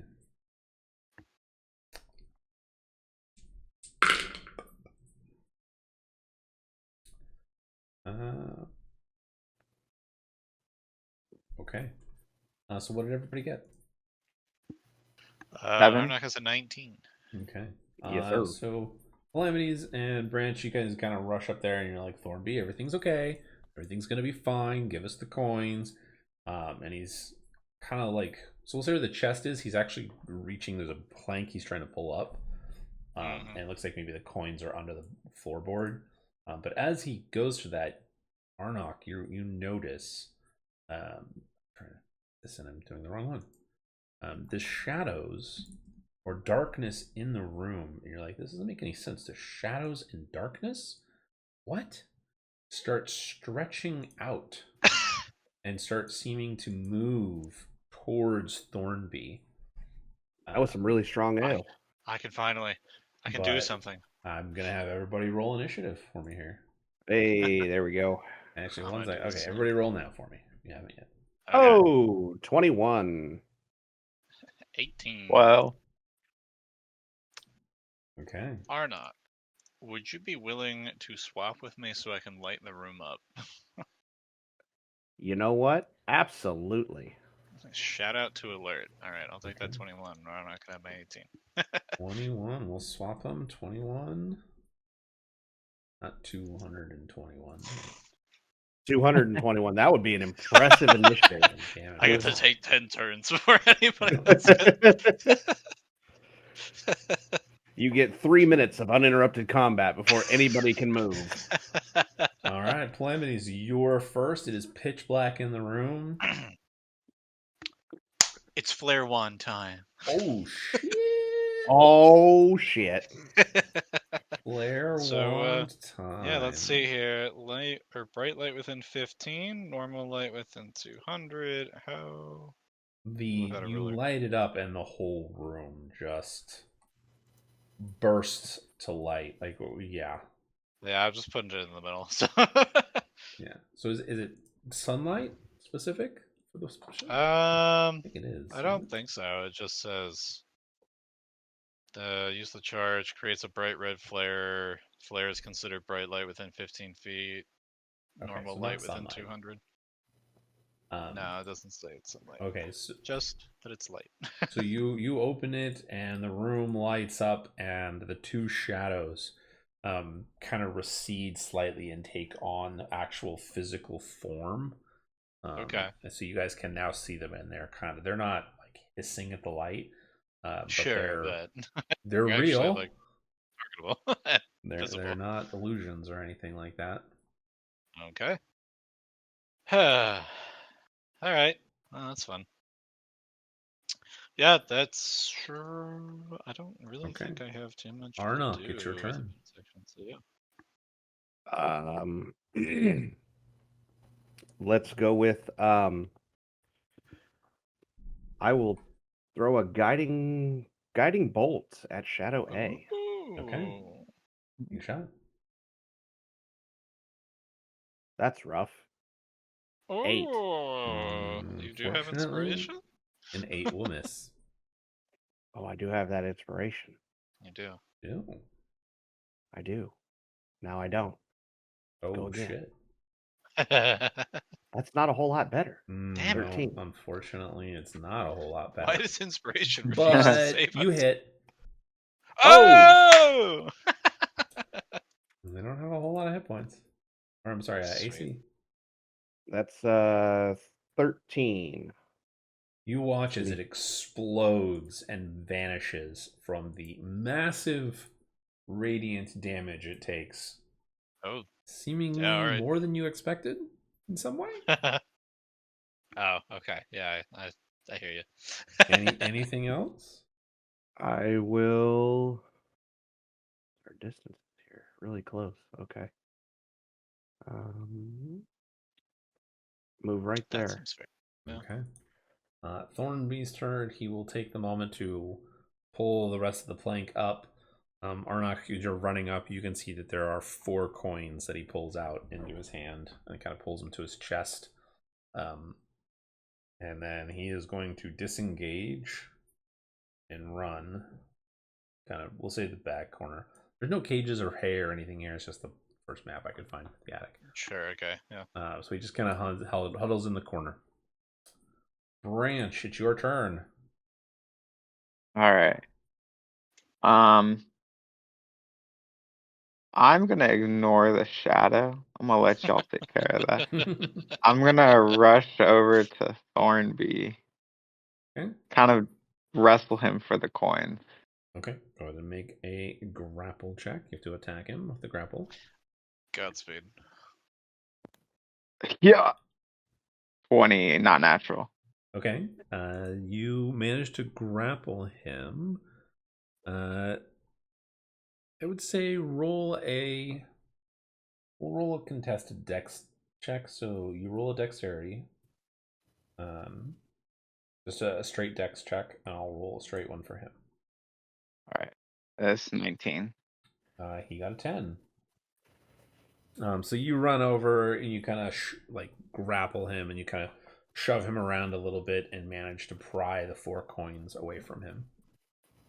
He's shouting, "No! No! They're gonna come for you instead! No!" It's for your own good, Thornby. I can handle he it. just annihilated one of these shadows in front of him. He's like, no, they're less capable than me. All right. Anything else for you, Branch? I'll just take the coins and put them in my bag of holding. Okay. Does that count as a bonus action or an Yeah, I'll say it's fine. You can grab them and put them in your coin pouch. It's no big deal. Alright, and then I guess I have a second attack. So I'll use that to Good attack shit. the shadow. Yeah. Okay. with my bow. Let's see. That is a 23 to hit. 23 will hit. And then that is 12 damage. Okay.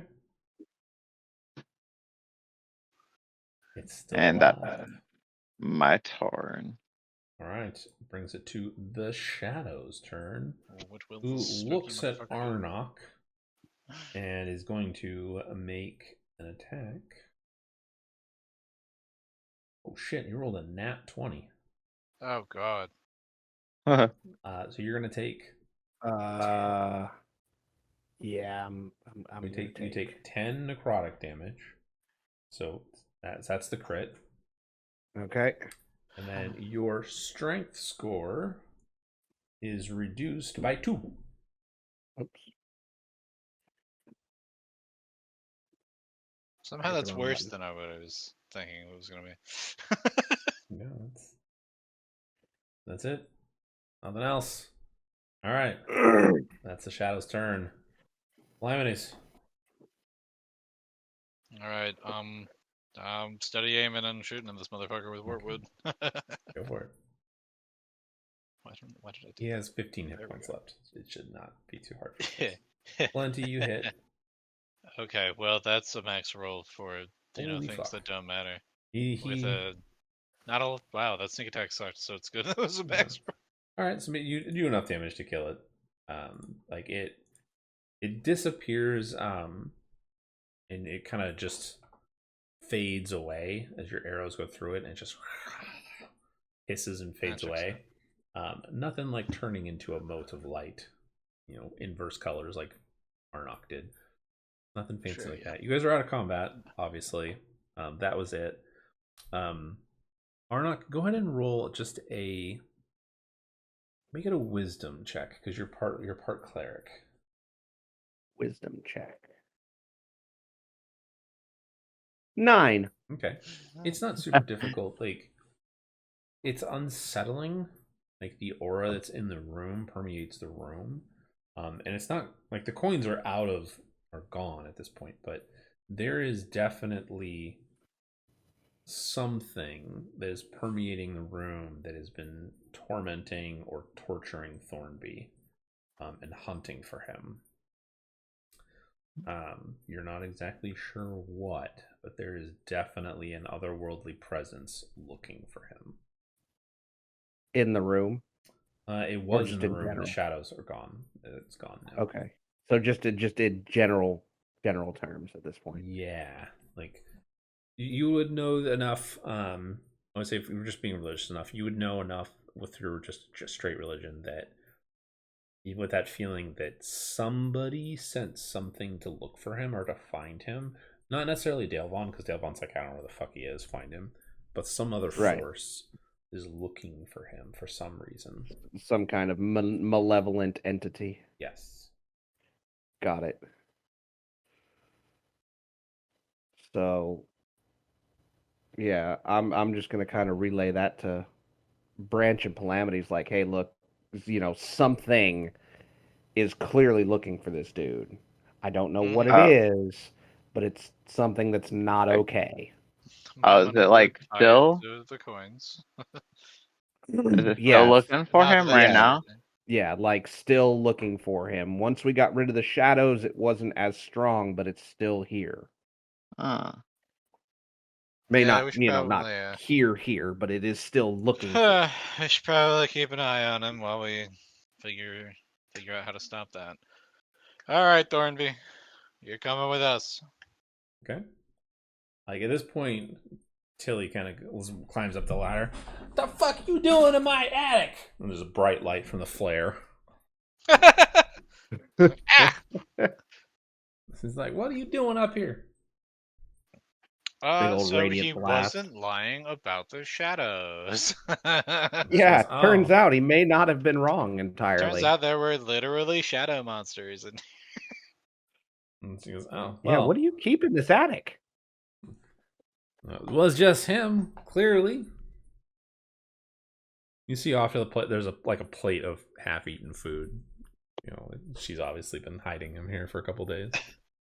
So we're gonna take Thornby so that we can protect him from whatever is sending shadow monsters after him. He's While we figure out how to stop that. all right, all right. Well, fine. I guess that's good. And cleared out some shadows.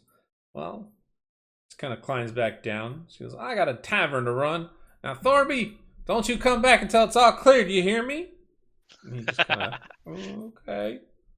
And then after a moment, like you guys climb down with Thornby, and she got her hands on her hips, and she goes, "You understand me, Thornby? You hear me?" He's like, "Uh-huh." She stomps up to him. She's a gnome, so she's like, barely 3'4". And he's about 5'8", average size human. And she just like stares up at him, and then she just kind of grabs his shirt, pulls him down, and kisses him. And she's like, "You better come back to me, you hear?" And he's like, "Okay, okay." She's like, "I mean it. I will haunt you. If you die, I will kill you myself." He's like, "Okay, okay." Then she kisses him again, and then turns and stomps off. Yeah, I could have gone my entire life without seeing that. Me too, Arna. Me too. Now let's get the hell out of here. Okay. You head off, kind of dragging Thornby behind. He's definitely still got that twitchiness to him, but like he's rambling to himself about the shadows and things trying to get him. Like, he's jumpy, for sure. You guys kind of have to keep him from running off. But where are you taking him? Are you gonna ask him any other questions or what? Do we have a way to get in contact with the like super prestigious orc wizard guy? Who we gave that coin to? I mean, you could go back to the merchant, Whisperwind. You could go back to him. He would be able to, or you could go to, like, if you wanted I would love to get in contact with Garzak somehow, because it seems like this would be more of his area of knowledge. Perhaps. So Garzak would be like, he's in charge of the Red Hill Shipping Company, so you could just go and find one of the shipping companies, and they could direct you to him. Sure. Everybody cool with that? Yeah. Yeah. Okay. So go ahead and, let's say Calamities, roll a investigation. You have to beat a 7 to find it. I can't fail that. So okay, then I won't even have you roll then. 18. Yeah. So you guys end up walking like halfway across town to it, and you find the Red Hill Shipping Company. It's near the edge of the city, near one of the gates. And it's just a giant warehouse at first. You're like, what the fuck? It's a warehouse? You're like, oh, I guess it kind of makes sense. There's a shipping company. Does make sense. There's hundreds of people coming and going, wagons, trains here or there. People are coming in, guards are going in, orders are being placed. And you're like, holy shit, how are we going to find anybody? And then you quickly notice that across the street from it, so the street's maybe wide enough for like 8 wagons. It's pretty wide for all the traffic. You see like the Red Hill Shipping Company office. You go over there, and there's just a young woman, just maybe about 15, sitting on the other side of the counter.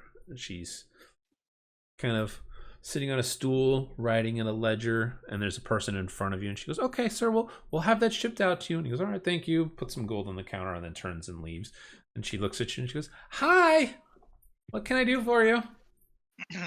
We're here to either find or speak to Garzak. Do you have an appointment? He's pretty busy. No, but I promise you, if you tell him it's about the coins, he will be interested. Well, what coins? We deal with a lot with coins. He will magic know coins. what coins we mean. Evil Just magic say coins. Just V tell him coins, evil magic maybe coins. with an intonation like evil the magic coins.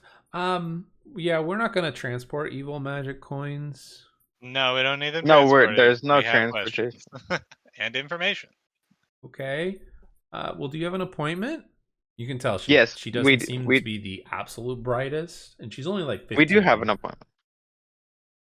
Well, she's gonna look for an appointment and see this. Not Now that she's gonna branch, look for an get appointment. More confused. No, we have an appointment. We She do goes, not have "Okay." an appointment.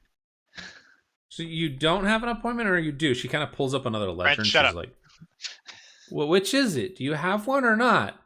We do not have an appointment. Well, I need you do. to I do. Branch doesn't have shit. Don't listen to this lying motherfucker. You're not gonna find anything in your ledger.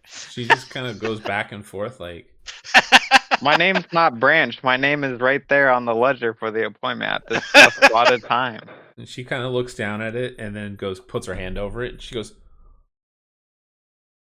okay, well, who are you then? And she kind of lifts her hand up a little bit to look under her hand. Jesus. So I'll have you make What? let's make it a sleight of hand check for you here, just to bullshit, Oh, or no. deception check. Deception, I should I say. can't believe this is gonna work. Deception. Oh, okay. I can't Deception. believe this isn't gonna work. Oh my gosh. I You- fucking knew You it. spout Branch off sucks at some lying. random name, and she's like, "You're lying. That's not it." She goes, "So you don't have I an told you. appointment." He doesn't have an appointment. He's full of I shit. do, but I don't know what my assistant marked down the Branch, name I'm as gonna because I go shoot by you with lots an of arrow. names. God damn it. She goes, "Well, no violence, okay? You know, no This violence." is a friendly threat. This is how we are friends. Can I speak to your manager? I'm just gonna clamp my hand over Branch's mouth. Please, you hear God. that, and you hear, Please you shut hear him this, up. and you see the girl. She turns and she goes, "What? Oh, Master Garzak, hi. Yeah, this man says he has an appointment with you." See, and... Branch, you didn't have to do weird shit. He's right there. Well, he rolled a nat 20 to hear the commotion in the office and came to see what the commotion was. But he looks at like the three of you and he sees Arnok ready to like clamp his hand over Branch's yeah, mouth. he kind of just raises an eyebrow, but doesn't say anything at first, and then sees Thornby, who's just twitching and looking around, and he's like, "So you have news, do you?" Yeah, probably best discussed in more private settings. Very well. If you'll please follow me to my office. And he turns and heads back the way he came. I told you we had an appointment. Oh my god. She kinda We have an just appointment looks at now. you and rolls your eyes, and she does that teenager, whatever.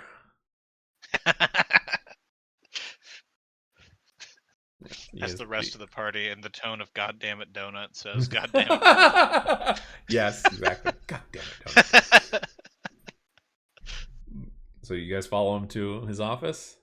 Yeah. Yes. Okay, so it's just a standard office. There's nothing super fancy. There's a bookshelf in one corner, maybe some little trinkets here or there, but there's a wide desk and some papers and documents on it, some ledgers, ink vials and things like that. As you walk in, you see that there's a floating piece of like parchment and a quill that's just kind of floating in the air. And he goes, "That'll be it for notes today." And the quill goes, puts itself into a box. The paper rolls itself up, goes into the box, and then click. And then he sits in his chair and he motions for you guys to enter, like kind of stand before the desk. There's no extra chairs, but he just kind of sits there. And he goes, "Well, before we speak," and he speaks a word that. So, Branch, I will let you make an intelligence check. An arcana word or a magic word. Just a straight intelligence or an arcana? Arcana, if you want. I'll say no, it's intelligence because you haven't gotten proficiency in arcana yet. So it's just I was gonna say, is there... Oh yeah, I do. Wait, Why no, I isn't, haven't done the thing yet, Yeah, right? you haven't done the thing yet. You haven't done the. Okay. Is it just because Branch is a caster now? Okay, it's I have 17. Okay. So Branch, you Good. Oh yeah. are like, huh? I just heard of this spell. Like Runa just taught me something about this. She had told you that there were magic spells and things that can prevent scrying or people listening in to a conversation in a room, and that's what he cast. He cast a protection spell around the room so no one can hear from outside. But he kind of. I also still have that amulet of proof against detection and location. There you go. But he says, "We can speak freely here. What is it? What have you found?"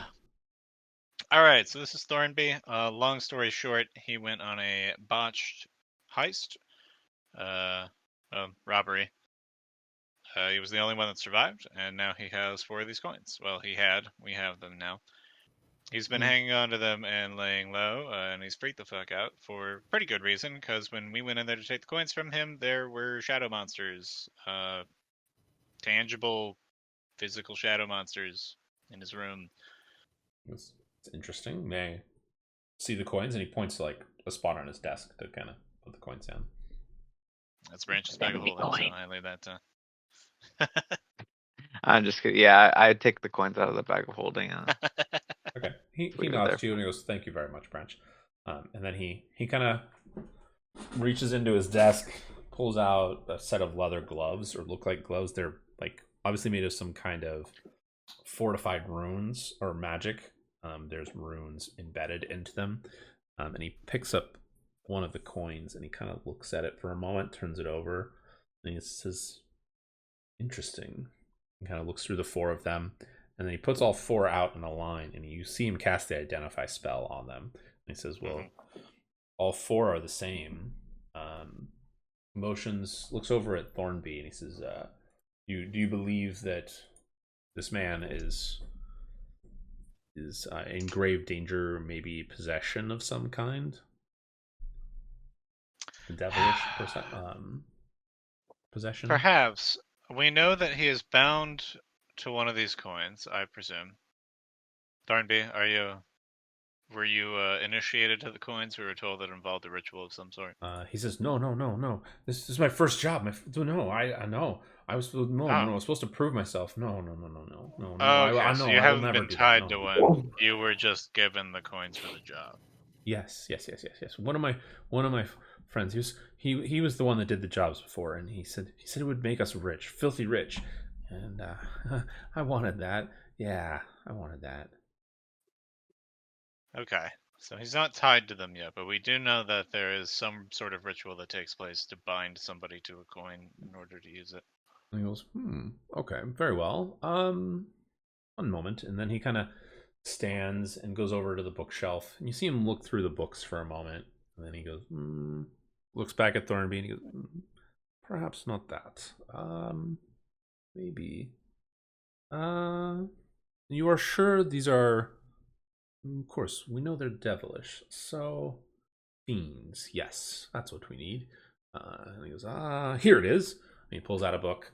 And you see him scroll through the book, kind of flip through the pages really quick. And he goes, yes, yes, okay. Well, if you don't mind waiting, we can see if we can find out whether or not he is possessed or charmed as it is. You don't mind? That seems good to me. Whatever Okay. we can do to keep these monsters off his back. They seemed like they were hunting him. Very well. And so he motions for you guys to clear a space and put Thornby in the middle. And as he goes, snaps his finger, and a chair materializes. You're like, oh, kind of cool. Hell yeah. And then he's like, "Thornby, sit, please." Thornby's like, okay, sure. And he kind of sits down and starts twitching. And he goes, Garzak goes, "Well, this will not do. You need to sit still." "I am sitting still."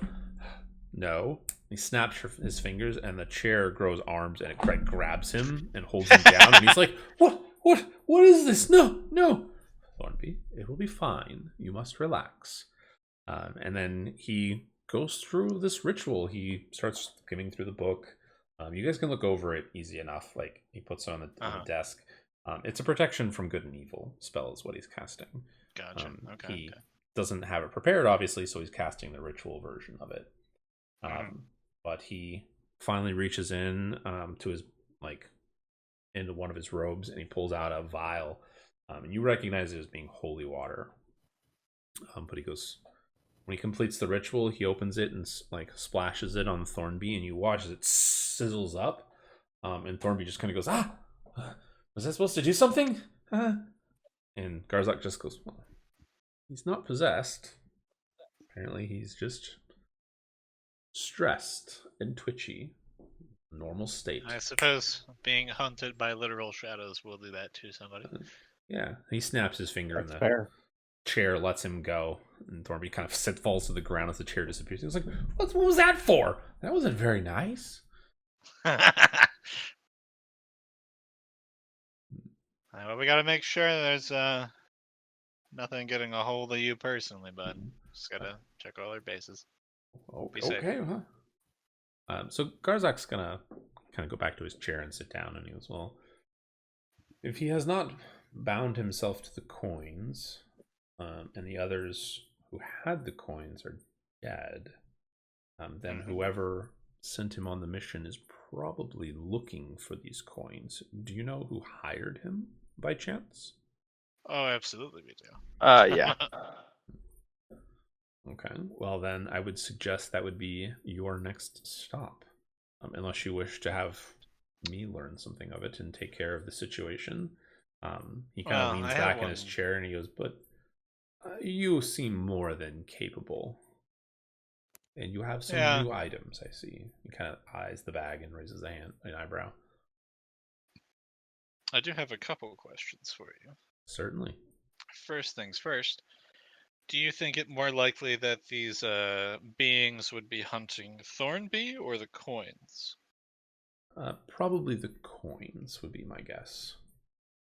And then do you think they would be brought on since the coins bound owners have died? Perhaps whatever grants the coins power is attempting to reclaim them? It would be a safe bet.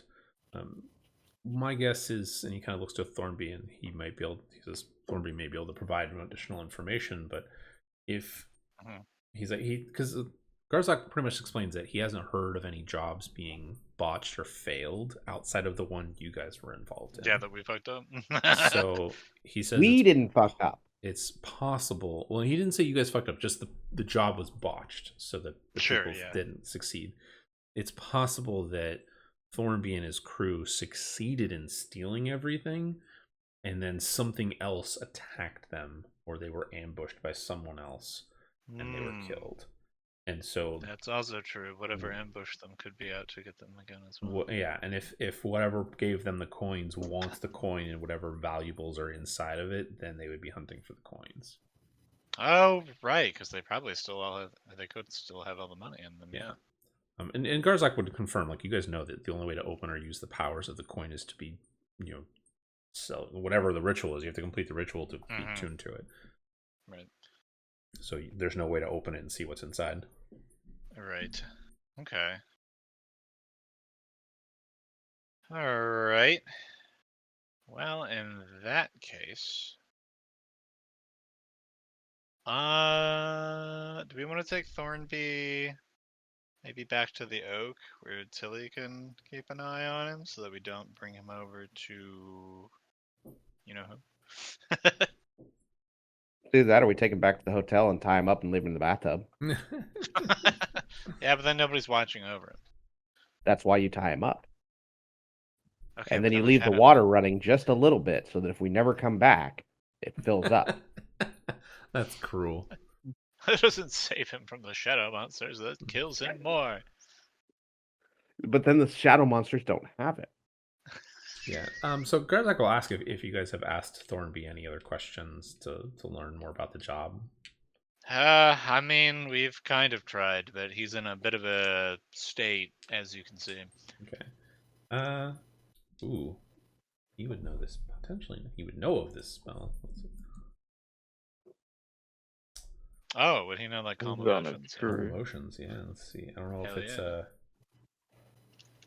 he is aware of it, but he does not have it. It's a cleric, bard, or paladin spell. Oh, yeah, it is. You know,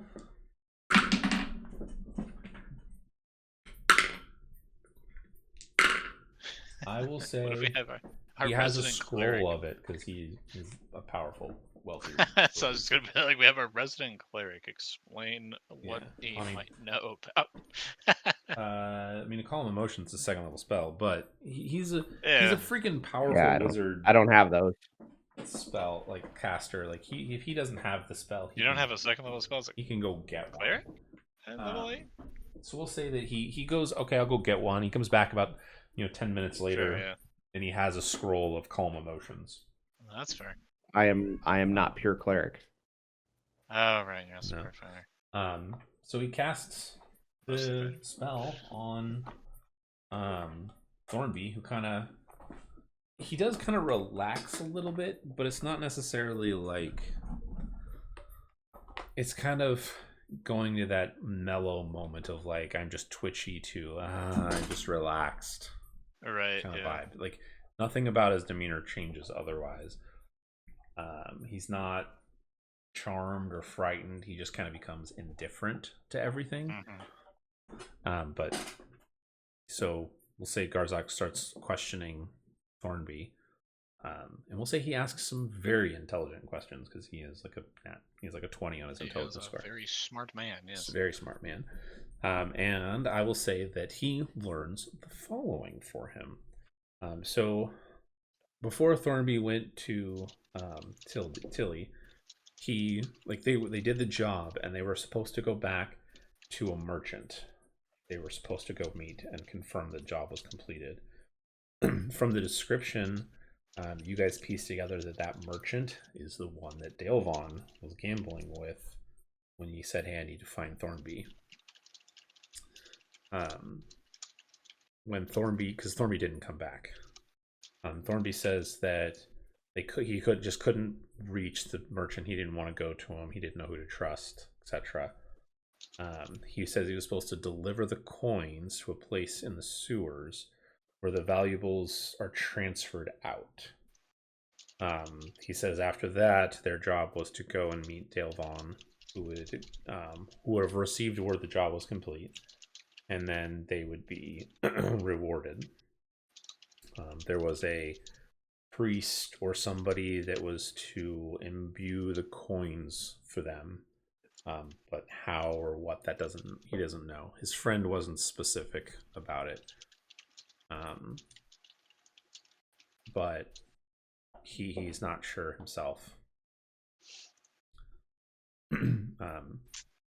Thornby just kind of says, like, after the conversation of like, I don't want to go back and see Dale Vaughn, but like if that's where I have to go to be rid of this, that's fine. But you don't get the impression from Thornby that he's scared or worried that Dale Vaughn's going to harm him, which kind of goes for you guys' impression is that Dale Vaughn's more of like, hey, I'm just the middleman kind of here. Well, I mean, if Thornby has no problem going back to Dale Vaughn, then yeah, sure. I just thought he was scared of him. Yeah. I think he's just kind of scared in general. Exactly. But the whole ranting and raving about like, no, I'm not going back. I can't go back.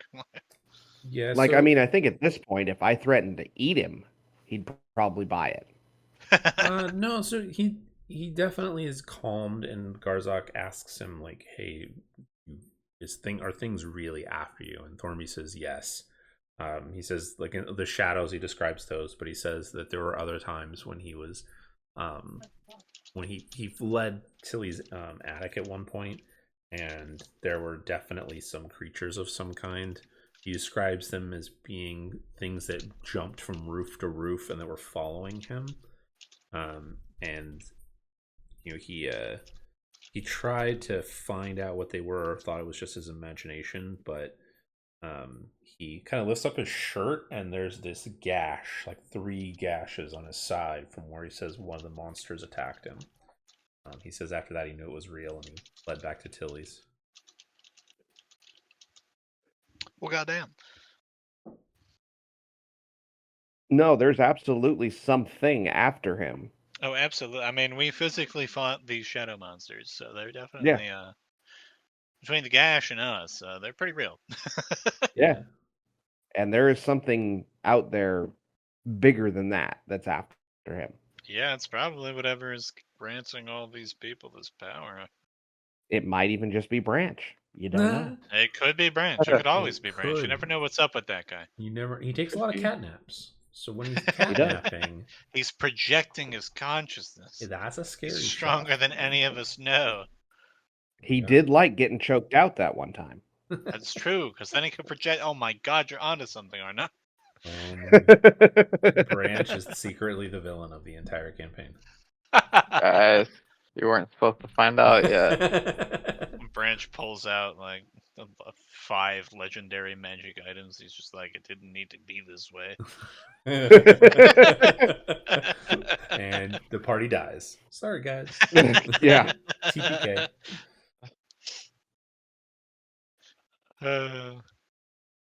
All right. Well, I suppose seems like it's time to report back to Dalvon with recently calmed person in tow. So Yeah. do we leave him here with Garzog, or we bring him with us? Well, mean- if he's not afraid of Dalvon, it's probably better that he comes with so he can know. I don't know. This dude's a pretty solid wizard. This is a pretty safe place, I would Yeah, assume. but he can see that events have wrapped up. Maybe get some closure if he comes with us. Yeah, so Garzak's he's concerned more about the demonic aspect of it, but he's not gonna protect Thornby. He's just if you say we can leave him here, he's like he's not staying here. Like you get the he explained that if he stays here, he's just gonna turn him into the authorities for theft. Yeah, That's he's also rude. Garzak is a high-ranking merchant with a reputation to maintain. Yeah, he obeys And the he's an law for the orc. most part. Half orc. Well, he might be safer in jail. He's definitely not I safer in doubt jail. that. All right, press X to. I was in tempt there. They've got baby oil, okay? Oh no. You weren't even there that God. long. They're getting ready. That's fair. All right. Well, back to the den. Okay. To the you den. head Back to the den. Congratulations, you are getting your steps in as you walk all the way across the back Oh, town. absolutely, we are. Fuck yeah. Like a busy day at work. This is like how in Destiny, this is how characters stay in shape. They're just running. Oh everywhere. my God, This is we're how going to the adventurous holo things projectors. No, Fedman. Yeah. No. You're running everywhere. Okay. So you guys make it back to the den. Let me pull up the den. And hey, look, there you are. Again. Wow. Ooh, is there food? Yeah, I mean there's food. Let's say I'm gonna put Food. Galvon I'm back hungry. here. I'm gonna put the four of you.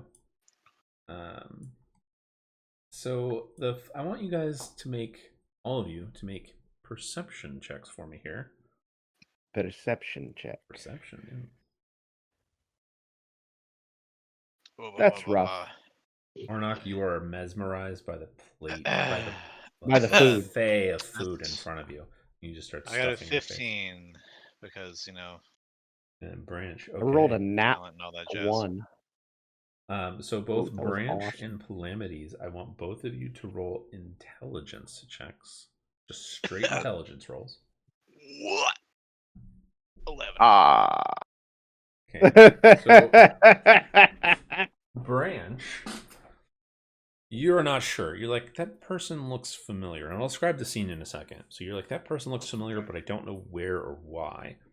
Calamities, you are taken back by who you see for a moment. Like, it's a double take. You're like, wait, what the fuck? You're like, oh shit. So you guys arrive, and Dalvon is at the table that he was at before, and there is a woman, a Genasi woman with him. She's got like a cloak pulled over. You can see that she's got some kind of mantle, like one of those like cleric mantles over her shoulders, just underneath the cloak. There is a shield on her back. She doesn't have a sword or anything with her, no weapons, which is a little weird.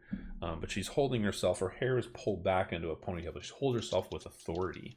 And she's looking at Dalvon, standing over him with her arms crossed, and he's kind of like, he seems uncomfortable and out of like uneasy for a moment.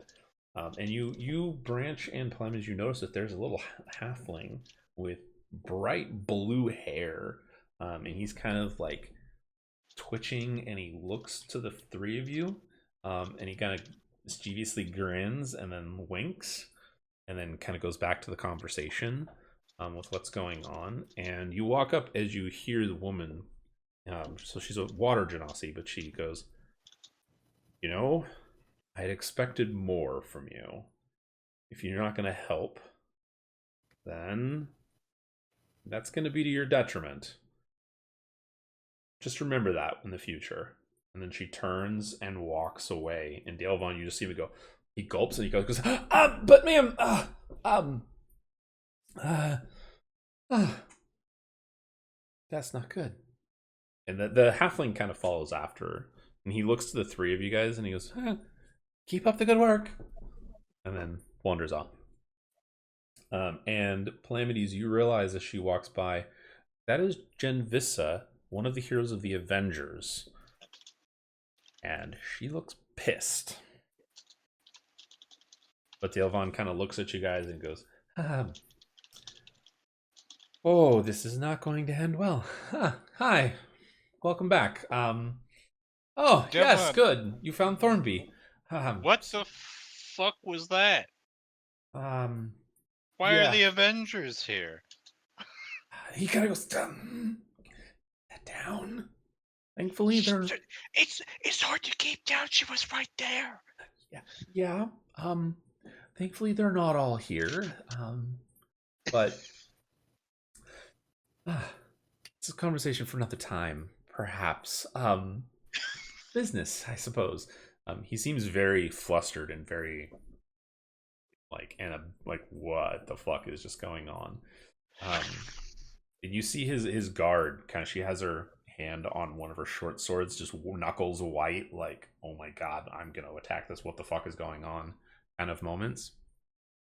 So all of like Branch and Arnok, when you guys hear the Avengers mentioned, you guys all kind of like snap to like, wait, what the fuck? And you look at the woman as she's like, you see her, the back end of her, she disappears out the building. But you're like, wait, what? Huh? You all know just from the rumors spread across the empire that they are very powerful adventurers thus far. And the We can last take her. rumors. So what? We can take her. No, you can't. But not only that, so they were responsible for the death of the emperor, as part of it. But more than that, you have heard through the rumors over the last couple months that they have been helping the not the cultists, the Caldwell loyalists. So those that are the rebellion against the empire. Not unlike Star Wars in a little bit, I guess. But as Dalvin's like, okay, back to business. His like guard looks at him, looks at like her, and steps in front of Dalvin and the rest of you, and she goes, She said the Empress is alive, Dalvin. Alive. He's like, it's gotta be blown out of proportion. She was just saying that. No, if it's true, and he's like, another time, please. And she's like, we're going to have a conversation about this later. I'm going to speak to your mother when we get home. Very much so. And Dalvin just gets even more flustered, but he kind of is like, fine. In private, perhaps, instead of announcing that information everywhere. Thornby, my friend, yes, come. And Thornby just kind of like, he's kind of like huddled down behind everybody. He's trying to like make himself as small as possible. That's so funny. He's like, I'm in the middle of giants. Everybody's so much bigger and important than me. I'm gonna hide. Kind of moment.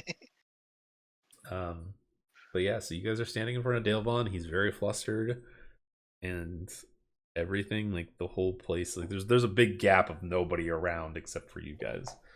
But what do you want to say or do? We found Thornby. Yes. Thank you for that. Thornby, my friend, we'll have a conversation. Yes. So, I promised you. What did I promise you? Yes. The coins. If you wish to gain a coin of your own, I can provide that for you. Is that still what you wished for? Yeah, I'll pick them. Say, perhaps, if I wish to know how I would gain a coin of my own rather than gaining the coin. He goes, I do not know. I don't trivial. I don't. He would say this much more eloquently than I can because words are escaping me. But he basically is just like, say I didn't want to be bound to one, but I wanted to see how it was done. You may join your friends as they are bound to the coins or gained one of their own. Or at least I can take you to where they would go to be bound. Okay, then that'll do. I should warn you, though. There are some kind of creatures that were after Thornby. Oh. That's silly talk. There are no creatures here. Now that he has been returned to me, he will be fine. I will make sure of it. He seems genuine about that. Yes. Thornby, you had also said that you wanted out, yes? I mean, Thornby's just going to be like... He seems to say yes, more or less, but Delvon's like, well, that will be discussed. We have much to discuss about what happened. Okay, well, more importantly, you know who else wants out? I think we should save that for a little later. I think it's a great time to bring it up. While he's off of his game. What do you want to bring up? That Tilly wants him out of her business. Oh, okay. The Tilly stuff. Yeah. So if you guys are gonna mention it, he just says, "Yeah, yes, fine, whatever." He kind of just shrugs it off and says, "Yes." Good enough for me. No, Branch steps forward and than a lot of things. Branch steps forward and kind of like leans into his ear and is like, "No, we're being very serious. You need to back off Tilly's business." Well, he kind of looks at you for a moment, Branch, and he goes, "Well, you know, business is business. It's nothing personal. It's not my fault she can't hold the clientele to be loyal to her. I offer better deals." I can make it personal. So. You say that, and then you hear this. You feel this butt of something like right against your stomach, and you look down, and it's that Han Solo moment of he's got the gun pointed directly into your gut, and he goes, I can make it personal as well. I prefer not to bloody up my establishment, though. We understand one another?" I don't think we do. I hope you do. This is a real serious request that you stop poaching Tilly's clientele, which is not what I knew it to be. Oh boy. But now I do. He kind of looks at the three of you. And no, not the three of us. The two. Between you and me, I'm sure a man of your stature has more than enough clients. It doesn't need to poach the low quality customers over at the Black and Oak. I've been there. It's kind of a shit show. He kind of looks to you, Polemides, and he goes, "You have a good point, sir." And see, Branch, you feel the gun disappear and go into the holster. And he goes, "That's very true. Let her have the rift raft. I will take the better man. We have a deal then. I will gladly let her keep the riff raff of the town." Ha! All right, well, that's handled. All right, done deal. All right, so you guys. I don't know how much we can really help Thornby here get out of the game if he doesn't advocate it for himself well enough. I think Thornby's up shit creek. Unless you guys want to stick around and find out what happens with Thornby, you can. But I mean, Delvon's just like, I'll take you to the place where you can, where he takes everyone else. I mean, I'm more invested in Thornby than I am in Tilly. So if we did it for Tilly, I'll probably stick around for Thornby at least personally. But first things first. The coin stuff. No, if that's where he wants to take us. That's where he says he will take you if you want. Alrighty. Okay. Well, that is where we will pick up next time, because I would like Camilla to be here for that. That's fair.